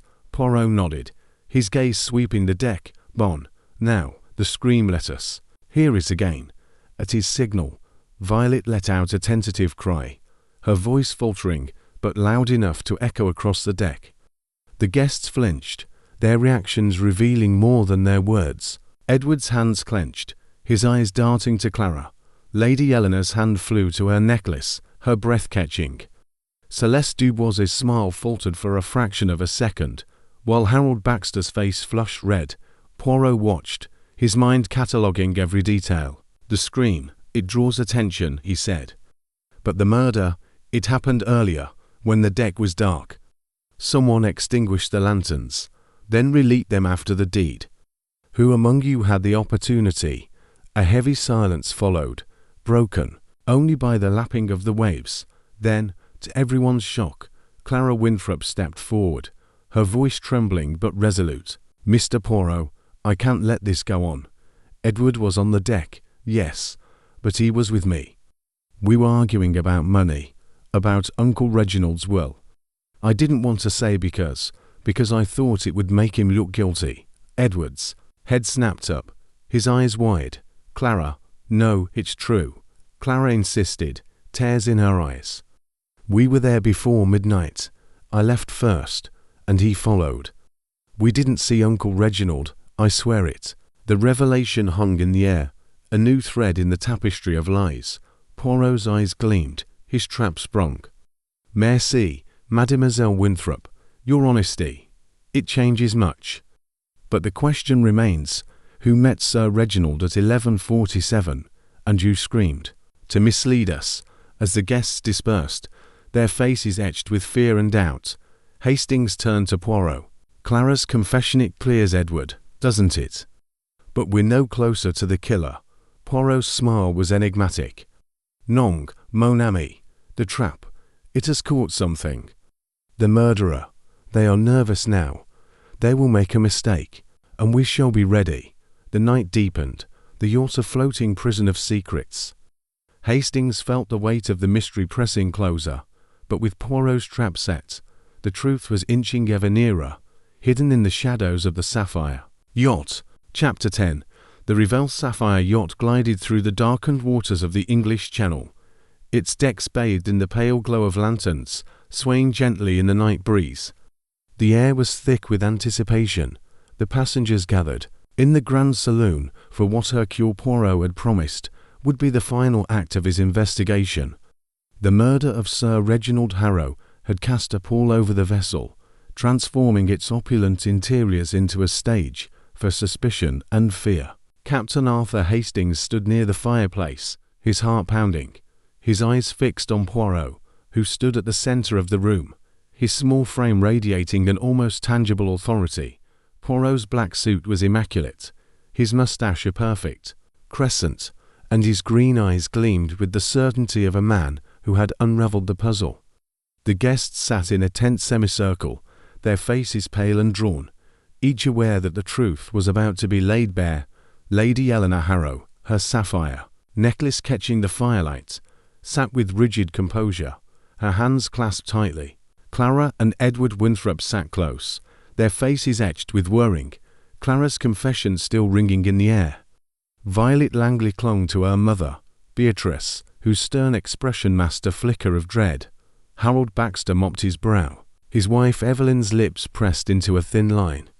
Lionel Grayson leaned against the bar, his barrister's poise fraying at the edges. Celeste Dubois sat with her usual calm, her eyes sharp, while Percival Reed scribbled in his notebook, and Colonel Rupert Markham gripped his cane, his brandy glass untouched. Mesdames et messieurs, Poirot began, his voice clear and resonant. The time has come to reveal the truth. A man is dead, struck down by a dagger on this yacht. And the murderer is among us. The clues: the blue silk thread, the cigar ash, the steel watch fob, the stopped watch, the lover's letter, the midnight note of spoken, and Hercule Poirot has listened. With the little grey cells, I have pieced together the puzzle, and, now, I shall show you how it was done. A hush fell over the room, the only sound the distant lapping of waves. Hastings felt a thrill of anticipation, knowing Poirot's flair for the dramatic would make this moment unforgettable. The detective held up the small envelope containing the blue silk thread. We begin with this thread, found on the railing where Sir Reginald fell. It is from a lady's gown, but whose? To wore blue that night Lady Eleanor and Mademoiselle Dubois. Yet the thread, it is not enough alone. He set the envelope down and produced the steel watch fob. This fob, found near the bloodstain, belongs to Monsieur Edward Winthrop. He was on the upper deck, arguing with his sister, Mademoiselle Clara, before the murder. But the watch fob, it was dropped earlier, not at the moment of the crime. It is a distraction, a red herring. Edward exhaled audibly, his shoulders sagging, while Clara gripped his hand. Poirot continued, his eyes sweeping the room. The cigar ash, found near the railing, points to Colonel Markham, who smoked cigars. Yet he was in the smoking room with Dr. Fletcher. Another distraction, perhaps, or a clue planted to mislead. Markham's grip on his cane tightened, but he said nothing. Poirot's gaze settled on the small, crumpled note from Sir Reginald's cabin. This note, meet me on the upper deck, midnight, tells us Sir Reginald expected someone, but his watch, stopped at 11:47, reveals the murder occurred earlier. The scream, heard after midnight, was a ruse to confuse the timeline. Hastings leaned forward, his mind racing. A ruse? You mean the scream wasn't when he was killed? Precisement, Hastings, Poirot said, his eyes gleaming. The scream was staged, to draw us to the scene at the wrong time, and the lanterns, dark when Mademoiselle Langley found the body, were relit to create the illusion of a later crime. This was no impulsive act, but a plan, meticulous and cruel. Poirot turned to Violet Langley, his voice gentle. Mademoiselle, your courage in admitting you saw Monsieur Winthrop on the deck was the key. You saw him with another, in the shadows. But it was not Edward who killed Sir Reginald. It was the other. The room tensed, every eye on Poirot. He paused, letting the silence build, then turned to Celeste Dubois. Mademoiselle Dubois, you have been most elusive. Your gown was blue, your hem damp, and your time in Paris with Sir Reginald professional, you say. But the letter, written in a woman's hand, suggests more. It was you who wrote to Sir Reginald, was it not? Celeste's smile faltered, her eyes narrowing.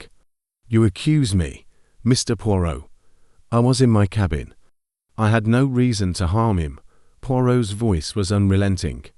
"Non, mademoiselle, you had every reason.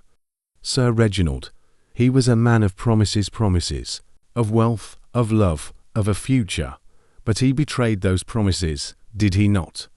In Paris, he made you believe he would leave Lady Eleanor, but he did not. And when you came aboard this yacht, you saw his devotion to her, his sapphire gift to her, and your heart, it burned with betrayal." Lady Eleanor gasped, her hand flying to her necklace. "That's absurd. Reginald was faithful to me." Poirot shook his head. "Non, madame. The letter, it was not to you, but to Mademoiselle Dubois. She met Sir Reginald on the upper deck at 11:47, as the note demanded. She took his dagger, engraved with his initials, from his cabin earlier that day. She struck him, precise and swift, and then she screamed. After relighting the lanterns, to create the illusion of a later crime, Celeste rose, her face pale, but defiant. "You have no proof, Mr. Poirot. This is a story, nothing more." Poirot produced the metal fleck from his pocket. "This, mademoiselle, is proof. A steel pin from your hairpin, caught in the railing when you struggled with Sir Reginald. It matches the scratch, and Dr. Fletcher has confirmed its composition.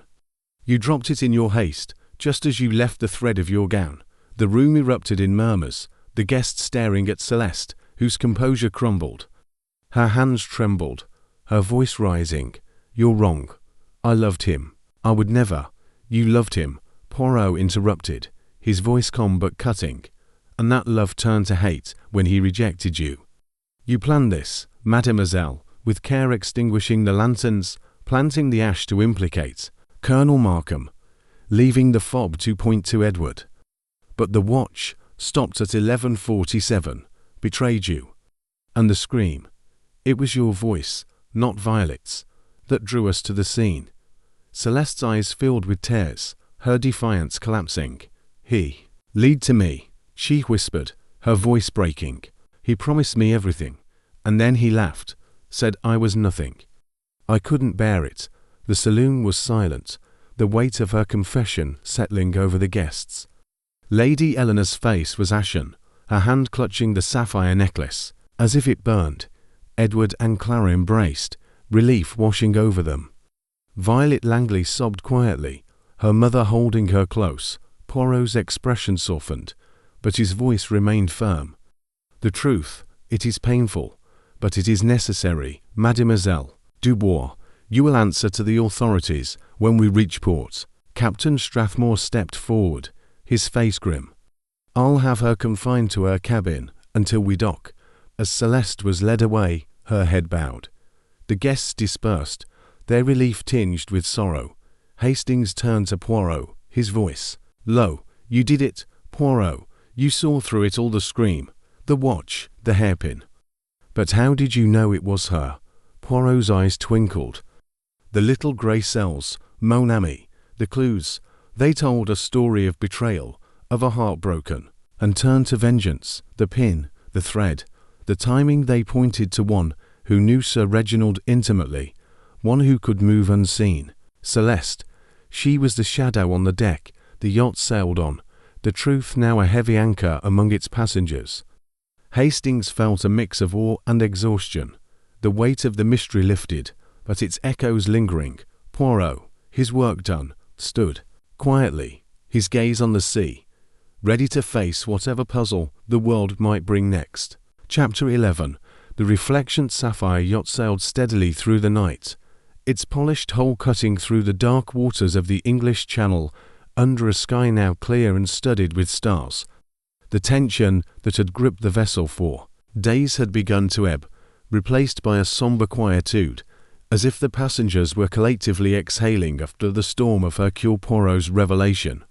The truth about Sir Reginald Harrow's murder had been laid bare, and Celeste Dubois, the French actress whose charm had masked a vengeful heart, was now confined to her cabin, awaiting the authorities at the next port. Yet, for Captain Arthur Hastings, The resolution brought not only relief, but a lingering unease, a sense that the echoes of the crime would reverberate long after the yacht reached shore. The saloon, where the dramatic denouement had unfolded only hours before, was nearly empty now, its opulent furnishings bathed in the soft glow of lamplight.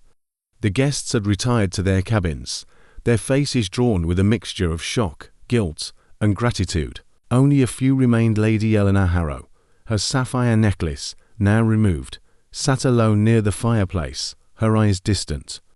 Clara and Edward Winthrop lingered near the door, speaking in low tones, and Poirot, ever the calm centre, sat at a small table, sipping a tisane, his notebook closed, but within reach. Hastings approached his friend, his footsteps soft against the polished floor.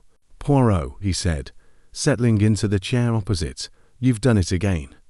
You saw through the lies, the red herrings, the whole tangled mess. But I can't help feeling unsettled. Celeste's confession, it was so raw, so desperate. Do you ever wonder about the cost of these truths?" Poirot set down his cup, his green eyes meeting Hastings's with a quiet intensity. "Mon ami," he said, his voice soft but resolute, "the truth, it is never without cost. It wounds, it divides, but it also heals. Without it, we are lost in a sea of lies, adrift without a compass. Hercule Poirot, he seeks the truth, not for its pain, but for its clarity." Hastings nodded, though his brow furrowed. "I suppose you're right, but poor Lady Eleanor, she didn't know about Celeste, did she? To learn her husband was unfaithful, and then murdered for it.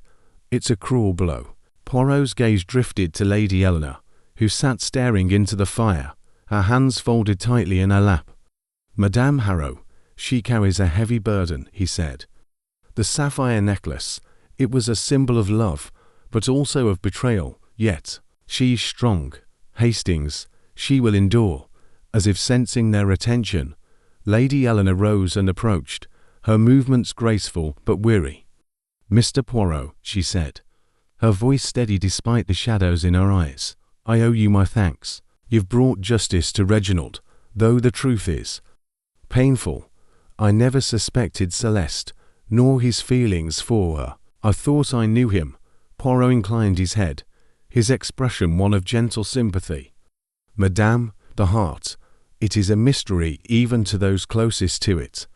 Sir Reginald, he was a man of secrets, but his love for you, it was real, even if flawed. You must hold to that."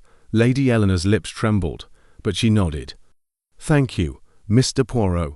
Your kindness, as much as your cleverness, is a comfort." She turned and left, her silhouette fading into the dim corridor. Hastings watched her go, then turned back to Poirot. "You were kind to her, Poirot, but what about Edward and Clara?" "They were caught up in this too. Edward's secrets, Clara's confession, they're free now, but at what cost?" Poirot's fingers steepled, his gaze thoughtful. Monsieur Edward and Mademoiselle Clara, they were pawns in the larger game. Edward's meeting on the deck, his questions about the dagger, they were misguided attempts to protect his sister, to shield her from Sir Reginald's disapproval. Clara's confession, it was an act of love, but also of fear. They will heal, Hastings, but they must learn to trust again. Clara and Edward, overhearing their names, approached cautiously. Clara's auburn curls framed a face still pale with strain, but her eyes were clearer now. "Mr. Poirot," she said, her voice soft, "we can't thank you enough. Edward was foolish, hiding things, but he's no killer. You saw that?" Edward nodded, his voice low. "I thought I could handle it myself. Uncle Reginald's demands, his threats to cut us out of his will. I was wrong. I should have trusted you from the start." Poirot's smile was warm but firm. "Trust, it is the foundation of order, Monsieur Winthrop. You and your sister, you must rebuild it, not only with others but with yourselves. The past, it is a lesson, not a chain." The siblings nodded, their hands clasped tightly, and retreated to their cabin, their steps lighter than before. Hastings leaned back, his mind turning over the intricacies of the case. "You know, Poirot, It's remarkable how you pieced it. Altogether, the stopped watch, the scream, the hairpin, but what made you certain it was Celeste? There were so many distractions. Poirot's eyes twinkled, a spark of mischief beneath his solemnity. The distractions, Hastings, they were. The key, the murderer. They are clever, but they cannot resist the flourish. The cigar ash, the watch fob, these were planted to point to others. But the hairpin, it was a mistake, a detail too small to notice in the moment of the crime. And the scream, it was too perfect, too theatrical. Only an actress like Mademoiselle Dubois could stage such a performance. Hastings shook his head, a wry smile tugging at his lips. You make it sound so simple, but it was anything but. You saw the truth where I saw only chaos. Poirot's smile widened. Chaos, mon ami, is merely order waiting to be discovered. The little grey cells, they find the pattern, the rhythm beneath the noise. But even I, Hercule Poirot, must reflect on the cost of such discoveries. The truth, it frees, but it also wounds. The saloon was quiet now, the fire burning low, casting long shadows across the room. Poirot rose, his movements deliberate, and stepped to the window, gazing out at the starlit sea. The sea, it is vast and unyielding, he said, almost to himself. It hides secrets, but it cannot keep them forever. So it is with the human heart. Hastings joined him, the weight of the case settling into a quiet acceptance. What now, Poirot? Back to London. Another mystery waiting. Poirot chuckled softly, his gaze still on the horizon. Perhaps, Hastings, but for now, we rest. The mind, it needs repose as much as it needs challenge. Tomorrow, we reach port, and the authorities will take Mademoiselle Dubois. Our work here, it is done. As they stood together, the yacht sailed on, its passengers finding solace in the truth, however painful.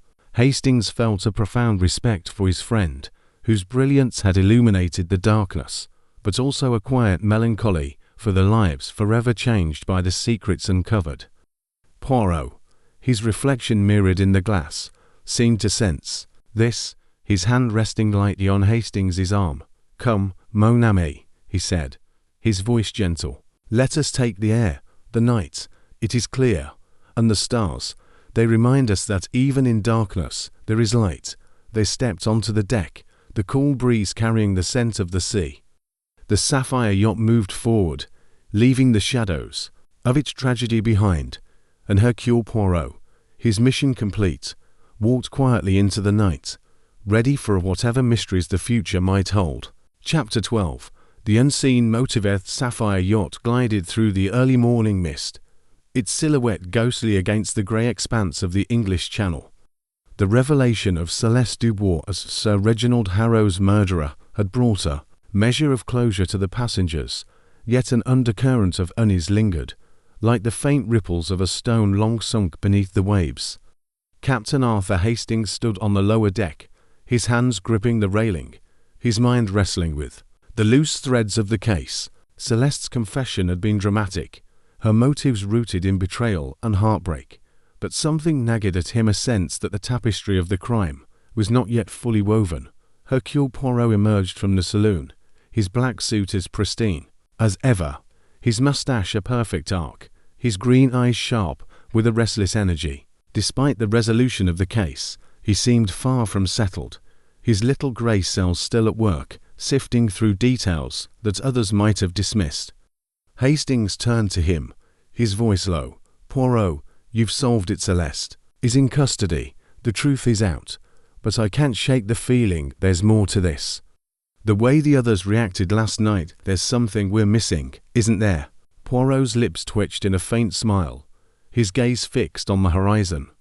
Mon ami, your instincts, they improve. The case, it is solved. But the motives, they are like the sea deep, and not fully charted. Mademoiselle Dubois, she struck the blow, but was she alone in her intent? Or was she, perhaps, a tool for another's purpose? Hastings's brow furrowed. Another's purpose? You mean someone else was involved? Poirot nodded, his fingers brushing his mustache. The clues. They pointed to Celeste the hairpin, the thread, the scream, but they were almost too perfect. Nong. A clever mind might have anticipated my methods, might have guided her actions to shield their own. The passengers gathered for breakfast in the dining saloon, their faces a mix of relief and lingering suspicion. Lady Eleanor Harrow, her sapphire necklace now absent, sat with a quiet dignity, her eyes red-rimmed, but composed. Clara and Edward Winthrop spoke in hushed tones, their bond strengthened by the ordeal. Violet Langley, still pale, sat close to her mother, Beatrice, whose stern demeanour seemed softened by the resolution of the case. Harold Baxter and his wife Evelyn exchanged strained glances, while Lionel Grayson, the barrister, maintained his polished exterior, though his eyes were wary. Percival Reed scribbled in his notebook, his journalist's instincts undimmed, and Colonel Rupert Markham sipped his coffee, his cane resting against his chair. Poirot, observing from his corner table, requested a private meeting with Captain Strathmore after breakfast. In the captain's cabin, a small, orderly space lined with nautical charts, Poirot examined the crew's logs once more, his eyes lingering on the steward Thomas Wells's statement. Monsieur Wells, Poirot said, his voice thoughtful. He heard voices on the upper deck, but he did not see the second figure. Yet his nervousness, it suggests he knows more than he says. Strathmore frowned, his weathered face creasing. Wells is a good lad, Mr. Poirot, nervous, maybe, but he's been with me 4 years. You think he's hiding something? Perhaps, Poirot said, his tone non-committal. I wish to speak with him again. And I require access to Sir Reginald's personal effects, any letters, any documents not yet examined. Strathmore nodded, summoning Wells, who arrived with his red hair dishevelled, his eyes darting nervously. You wanted me, sir? He asked, his voice cracking slightly. Oui, Monsieur Wells, Poirot said, seating himself behind the captain's desk. You heard voices on the upper deck before the murder. You spoke of this, but you did not mention a name you overheard. Tell me, did you hear the name Grayson? Wells paled, his hands twisting. I don't know, sir. It was muffled, like I said. I didn't want to cause trouble. Poirot's eyes narrowed, his voice gentle, but piercing. Trouble, monsieur, is already here. Speak the truth, or it will find you. Wells swallowed hard, his voice barely audible. I heard Mr. Grayson's name, sir. Someone said it, low, like they were angry. But I didn't see him, I swear. Poirot dismissed the steward, his expression grave. Grayson, he murmured to Hastings, the barrister, so smooth, so composed. Yet his name, it surfaces in the shadows. Hastings' pulse quickened. Lionel Grayson, but he was in the library, wasn't he? His alibi seemed solid, perhaps, Poirot said, but alibis, they can be constructed. We must examine his role more closely. Poirot requested a search of Grayson's cabin, conducted discreetly by Strathmore.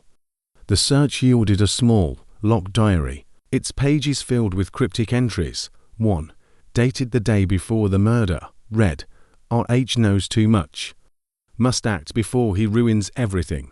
Another mentioned a meeting with C.D. Celeste Dubois arranged in Paris months earlier. Poirot's eyes gleamed as he read the entries. Voila, Hastings, the unseen motive. Monsieur Grayson, he was not merely a guest. He was Sir Reginald's confidant and his rival. The ledger showed debts, yes, but also secrets.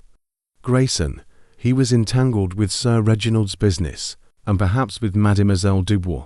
Confronted in the library, Grayson maintained his composure, his voice smooth. Mr. Poirot, your imagination is vivid. I was in the library, as I said. This diary proves nothing, mere notes, private thoughts. Poirot's smile was enigmatic. Private, oui, but revealing. You knew of Sir Reginald's affair with Mademoiselle Dubois. You encouraged her anger, her sense of betrayal. Did you not suggest the meeting on the upper deck, knowing her heart was ripe for vengeance? Grayson's eyes flickered, his composure faltering for a moment. "You have no proof, Poirot." Celeste acted alone. "Her confession said as much, non," Poirot said, his voice sharp. "Her confession was of the act, but not the motives, origin. You, Monsieur Grayson, you planted the seed. You knew Sir Reginald planned to expose your dealings, debts, perhaps fraud. You used Celeste as your instrument, guiding her to the act while you remained in the library, your alibi secure." The accusation hung in the air, Grayson's face paling. "This is preposterous," he said, but his voice lacked conviction. Poirot turned to Hastings, his voice low. "The trap, it was not only for Celeste. Grayson, he's the unseen hand, the one who wove the web. The authorities, they will find evidence in his papers, I am certain." As Grayson was escorted to his cabin under Strathmore's watch, Hastings shook his head, stunned. "You saw it all, Poirot. Celeste was the killer, but Grayson, he was the puppet master." "Precisement," Poirot said, his eyes gleaming. "The heart, it can be swayed by love or hate, but the mind, it can be guided by cunning. Grayson, he used both. The yacht sailed on, its passengers grappling with the new revelation." Lady Eleanor, informed of Grayson's role, sat in stunned silence, her trust in those around her shattered. Clara and Edward found solace in their cleared names, while Violet and Beatrice Langley clung to each other. Grateful to be free of suspicion, as evening fell, Poirot stood on the deck, his gaze on the sea. "The motive, Hastings," he said, "it is often hidden, even from those who act upon it. Celeste, she struck the blow, but Grayson, he held the strings. The truth, it is complete now." Hastings nodded, a mix of awe and exhaustion settling over him.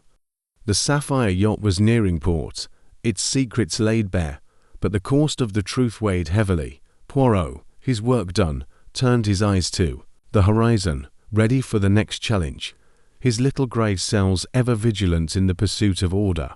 Chapter 13. The hidden correspondence. Sapphire yacht sailed steadily toward the distant shore, its sleek from cutting through the morning mist that cloaked the English Channel. The revelation of Lionel Grayson's role as the orchestrator behind Celeste Dubois's murderous act had sent ripples of shock through the passengers, yet a sense of incomplete resolution lingered, like a melody left unresolved. Captain Arthur Hastings stood at the ship's rail, his hands gripping the polished wood, his mind turning over the intricate web of motives and manipulations that Poirot had unraveled.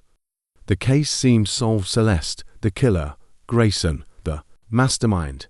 But Hastings could not shake the feeling that one final piece of the puzzle remained hidden. Hercule Poirot emerged from the saloon, his black suit impeccable, his mustache a flawless crescent, his green eyes alight with a restless curiosity that suggested his work was not yet done. He joined Hastings at the rail, his small hands clasped behind his back, his gaze fixed on the horizon where sea met sky. "Mon ami," he said, his voice soft but resonant, "you are troubled, non? The truth, it is revealed, yet you sense there is more to uncover." Hastings nodded, his brow furrowed. "You've caught the killer and her puppet master, Poirot, but something feels unfinished. Grayson's diary, the way he manipulated Celeste, it's also calculated. Could there be another layer, something we've missed?" Poirot's lips twitched in a faint smile, his eyes gleaming with that familiar spark of insight. "Precisement, Hastings, the mind of Hercule Poirot, it is not satisfied with half-truths. The clues, they have led us to Mademoiselle Dubois and Monsieur Grayson, but there is a shadow behind them, a correspondence, perhaps, that ties the threads together. We must search once more." The passengers gathered for a subdued luncheon, their faces reflecting a mix of relief and lingering unease.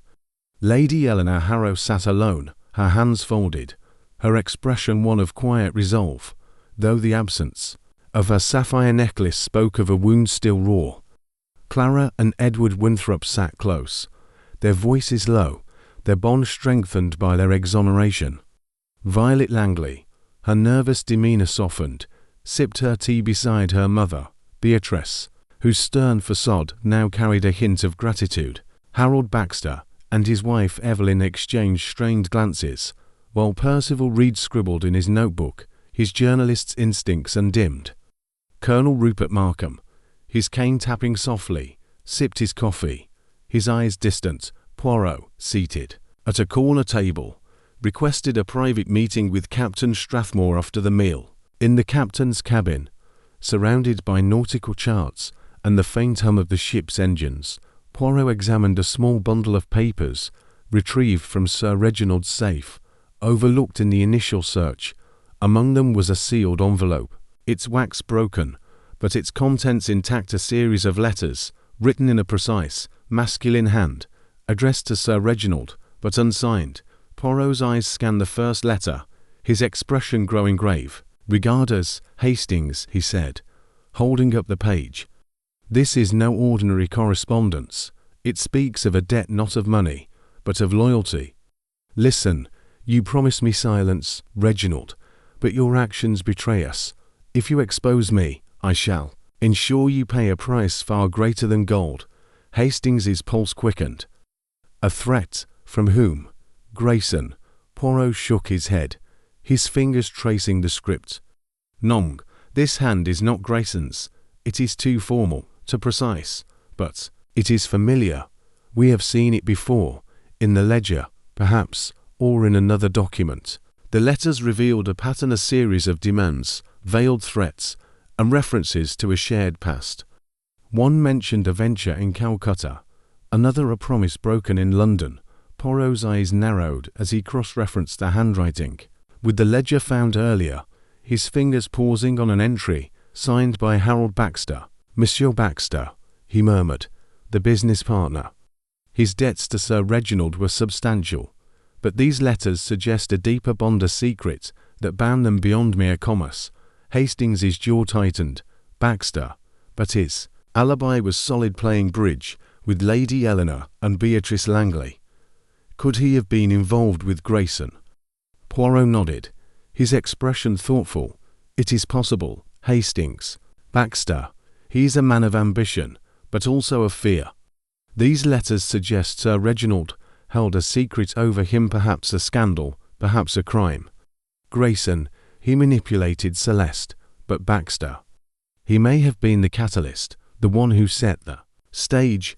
Poirot requested Baxter's presence in the library, where the air was thick with the scent of leather and old books. Baxter entered, his florid face flushed, his hands fidgeting with his cufflinks. "Mr. Poirot," he said, his voice gruff, "I've told you everything. I was playing bridge when it happened. What more do you want?" Poirot held up the letters, his voice calm but piercing. "These, Monsieur Baxter, were found in Sir Reginald's safe. They speak of a debt, a betrayal, a secret from Calcutta. They are in your hand, Nong." Baxter's face paled, his hands trembling. That's private correspondence. "You've no right." "The right, monsieur, is to find the truth," Poirot interrupted, his eyes narrowing. "You owed Sir Reginald more than money. You shared a venture, a scandal, perhaps, that he threatened to expose. Did you not confide in Monsieur Grayson, knowing his ambition? Did you not suggest that Sir Reginald's silence must be ensured?" Baxter's shoulder slumped, his voice barely audible. "I didn't kill him, Poirot. Yes, we had a past mistakes in Calcutta, deals that weren't legal. Reginald held it over me, threatened to ruin me. I told Grayson, hoping he'd help negotiate. I didn't know he'd use Celeste." Poirot's gaze was unrelenting. "You planted the seed, Monsieur Baxter. Your fear, your desperation, it gave Grayson the means to act. You did not wield the dagger, but you set the stage for murder." Baxter's eyes filled with tears, his voice breaking. "I didn't mean for it to happen. I just wanted to be free of him." Hastings watched, stunned, as Baxter's confession unfolded. "Good Lord, Poirot," he whispered. "It's a chain, Baxter to Grayson to Celeste. They're all linked." "Precisement," Poirot said, his voice low. "The crime, it is not the act of one, but the convergence of many. Baxter's secret, Grayson's ambition, Celeste's heartbreak, they wove the web that ensnared Sir Reginald. Poirot informed Captain Strathmore, who agreed to place Baxter under watch until the yacht reached port. The passengers, informed of the new revelation, reacted with a mix of shock and resignation. Lady Eleanor, her composure strained, thanked Poirot quietly, her voice heavy with the weight of her husband's secrets. Clara and Edward Winthrop, cleared of suspicion, found solace in their unity, while Violet and Beatrice Langley retreated to their cabin, grateful to be free of the web. As evening fell, Poirot stood on the deck, his gaze on the sea, now calm under a starlit sky. The correspondence, Hastings, he said. It was the final thread, the truth. It is not one act, but a tapestry of motives, woven by many hands. Hastings nodded, his admiration for Poirot tempered by the tragedy of the case. You've done it again, Poirot. But it's a grim victory, isn't it? So many lives tangled in this. Poirot's smile was wistful. Oui, mon ami. The truth, it frees, but it also binds. Yet it is our duty to seek it, no matter the cost. The Sapphire yacht sailed on, its secrets now fully exposed, its passengers bound by the weight of the truth. Poirot, his work complete, turned his eyes to the horizon, his mind already preparing for the next mystery, his little grey cells ever vigilant in the pursuit of order. Chapter 14. The final reckoning. Sapphire yacht cut through the dawn's first light, its sleek form gliding ever closer to the distant shore of the English Channel. The mist had lifted, revealing a sea that shimmered with the promise of resolution, yet the weight of Sir Reginald Harrow's murder lingered aboard, a shadow that no sunrise could fully dispel. Captain Arthur Hastings stood on the upper deck, his hands clasped behind his back, his gaze fixed on the horizon. The revelations of the past days, Celeste Dubois's act of vengeance, Lionel Grayson's cunning manipulation, and Harold Baxter's hidden complicity had unraveled the mystery. But Hastings felt a lingering disquiet, as if the final note of the tragedy had yet to sound. Hercule Poirot joined him, his black suit pristine, his moustache a perfect arc, his green eyes alight with a quiet intensity. Despite the resolution of the case, Poirot's demeanour suggested his little grey cells were still at work, sifting through the final fragments of the puzzle. Mon ami, he said, his voice soft but resonant, you are reflective this morning. The truth, it has been revealed, yet you sense there is one last thread to tie. Nonged. Hastings nodded, his brow furrowed. You've caught them all, Poirot. Celeste, Grayson, Baxter. The web of motives is clear. But I can't help wondering if there's something else, some final piece, that explains why it all came together on this yacht. At this moment, Poirot's lips twitched in a faint smile, his gaze drifting to the sea. Precisement, Hastings. The crime, it is not merely a series of acts, but a convergence of fates. The Sapphire yacht, it was not chosen by chance. It was a stage, selected for its isolation, its intimacy. Today, we shall ensure that no secret remains hidden. The passengers gathered in the saloon for a final meeting, their faces a mix of exhaustion and resignation. Lady Eleanor Harrow sat with quiet dignity, her hands folded, her eyes carrying the weight of her husband's betrayals. Clara and Edward Winthrop sat close, their bond a fragile anchor against the storm of revelations. Violet Langley, her nervous demeanour softened, clung to her mother, Beatrice, whose stern facade now held a trace of relief. Evelyn Baxter sat alone, her husband confined to his cabin, her expression one of quiet shame.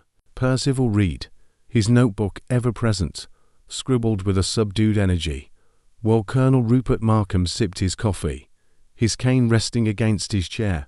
Poirot stood at the centre of the room, his small frame commanding attention. Mesdames et messieurs, he began, his voice clear and deliberate, the truth of Sir Reginald's murder has been revealed. Mademoiselle Dubois struck the fatal blow.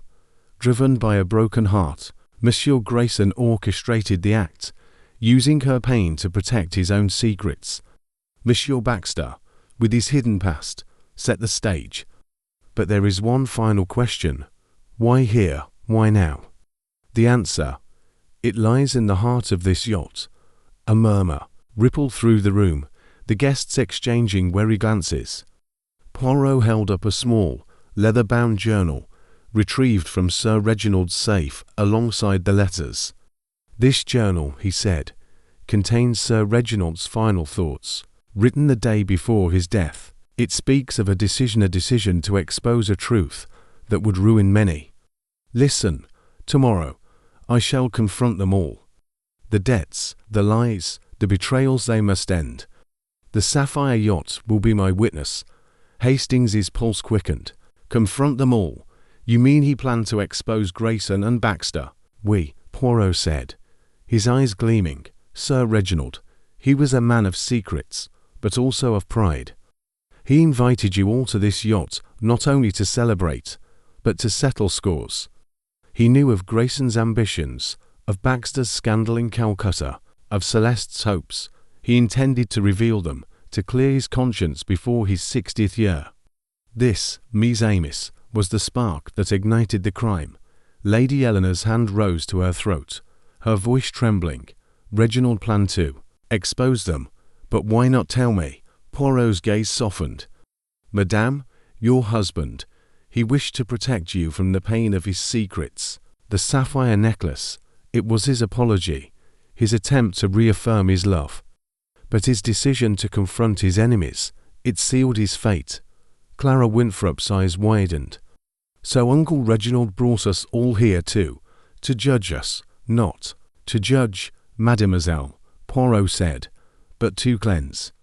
He believed the truth would free him, but it also threatened others. Grayson, he learned of this plan perhaps through Baxter, perhaps through Celeste. He acted to silence Sir Reginald before the confrontation could occur. Edward Winthrop, his voice low, spoke up, and me, Clara and I, we were caught in this because of his will, his demands. Did he plan to expose us too? Poirot shook his head. Non, monsieur. Your uncle, he was hard on you. Oui, but his journal speaks of hope for you and your sister. He wished to push you to independence, not to ruin you. Your presence on the deck, it was a distraction, used by Grayson to muddy the waters. The room fell silent, the weight of Poirot's words settling over the guests.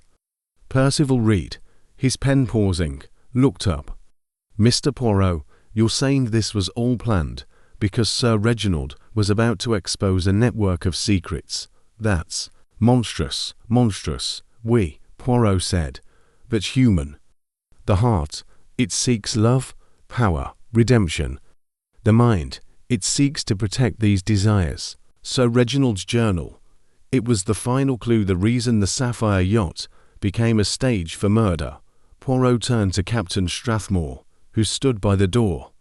Capitaine, when we reach port, the authorities must have this journal, along with the letters and Grayson's diary.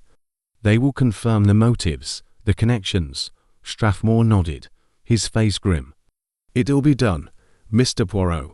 The Coast Guard is waiting. They'll take Dubois, Grayson, and Baxter into custody. As the meeting adjourned, the passengers dispersed, their steps heavy with the burden of the truth. Lady Eleanor approached Poirot, her voice soft. Mr. Poirot, you've given me clarity, though it's a bitter gift. Reginald's secrets, they broke us, but your truth has given me a path forward. Poirot inclined his head, his expression one of quiet sympathy. Madame, the truth, it is a heavy burden, but it also lights the way. You are strong, and you will find peace. Hastings watched as the passengers retreated to their cabins, their faces reflecting a mix of relief and sorrow. He turned to Poirot, his voice low.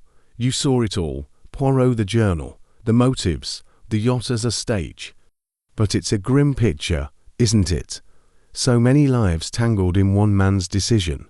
Poirot's smile was wistful. Oui, Hastings. The human heart, it is a labyrinth, full of shadows and desires. But the truth, it brings order, even if it pains. This case, it reminds us that no secret can stay hidden forever, as the yacht. neared port, its decks quiet under the morning sun.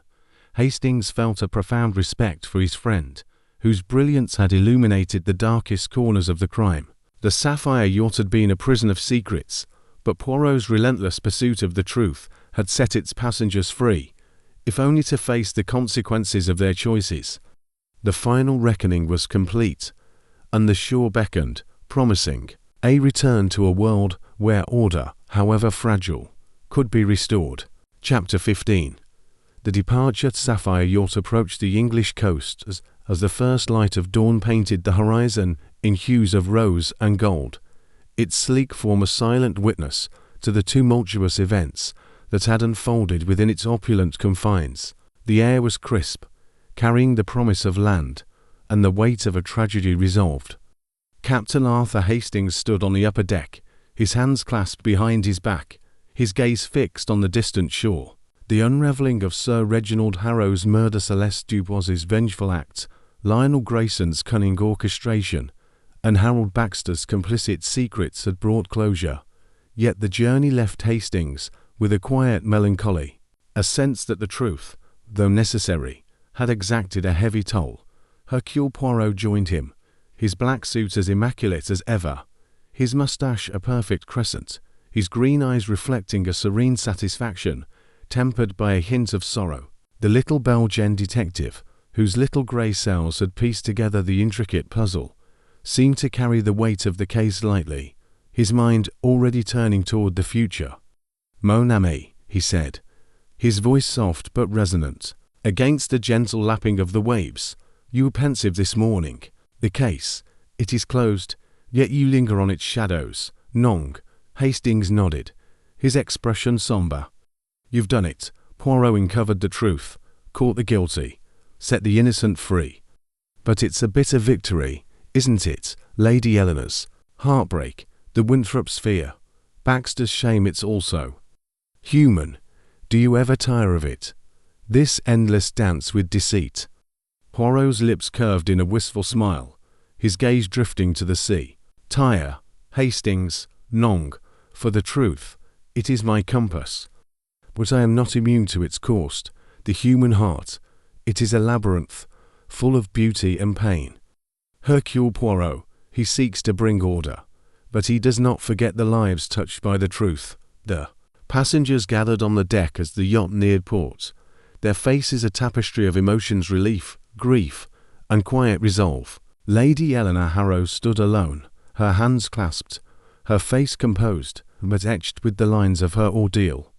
The absence of her sapphire necklace, once a symbol of her husband's love, spoke of a wound that would take time to heal.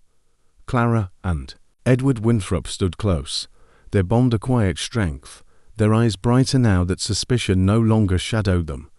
Violet Langley, her nervous demeanour softened, held her mother Beatrice's hand, their shared relief palpable.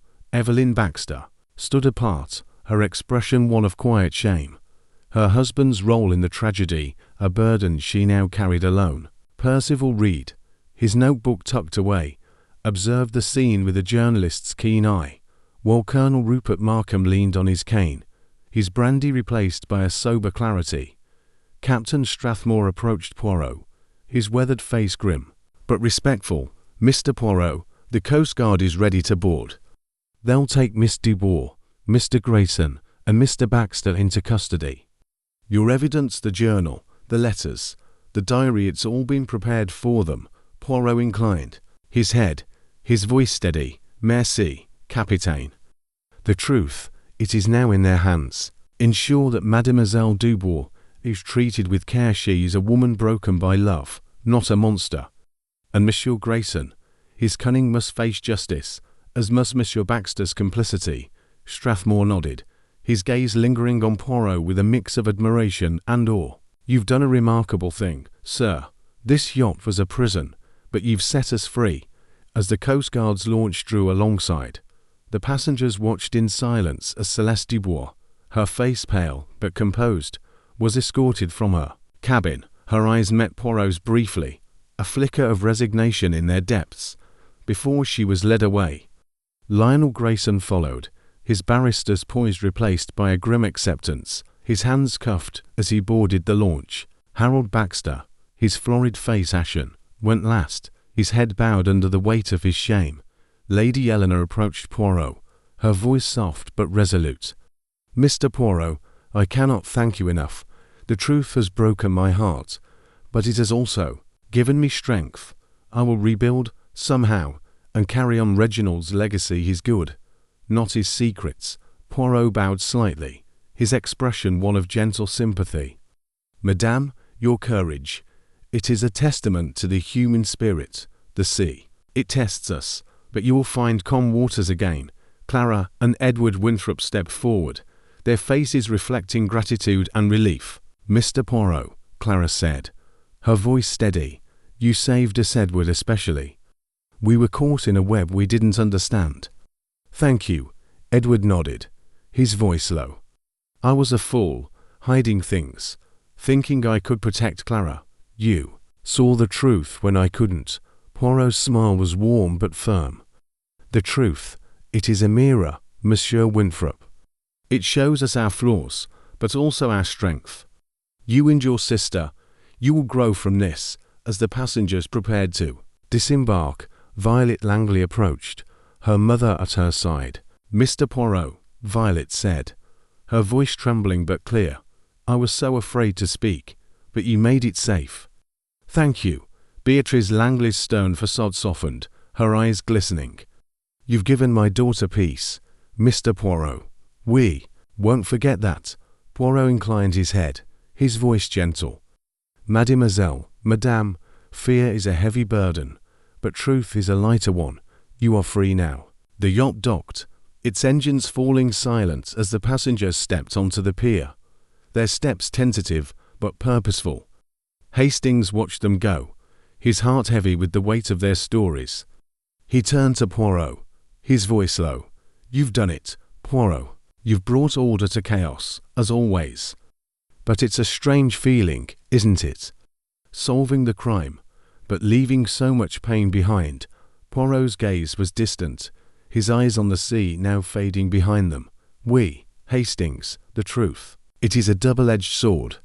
It cuts through lies, but it leaves scars, yet it is our duty, non, to seek it, to shine its light, no matter the cost." They walked along the pier, the bustle of the port a stark contrast to the isolation of the yacht. Poirot's steps were light, his mind already turning to the next challenge, while Hastings felt the weight of the case settle into memory. The sapphire yacht stood behind them, its secrets laid bare, its passengers freed from suspicion, but bound by the truths they now carried. "Come, mon ami," Poirot said, his voice brightening. "London awaits, and with it, perhaps, another puzzle for Hercule Poirot. The little grey cells, they do not rest for long." Hastings smiled, his melancholy lifting at his friend's infectious enthusiasm. "Lead on, Poirot, wherever there's a mystery. I know you'll find the truth." As they boarded the train for London, the sea stretched endlessly behind them, a silent witness to the drama that had unfolded. The sapphire yacht faded into the distance, its story complete, and Hercule Poirot, his mission fulfilled, turned his gaze forward, ready for whatever secrets the world might hold next.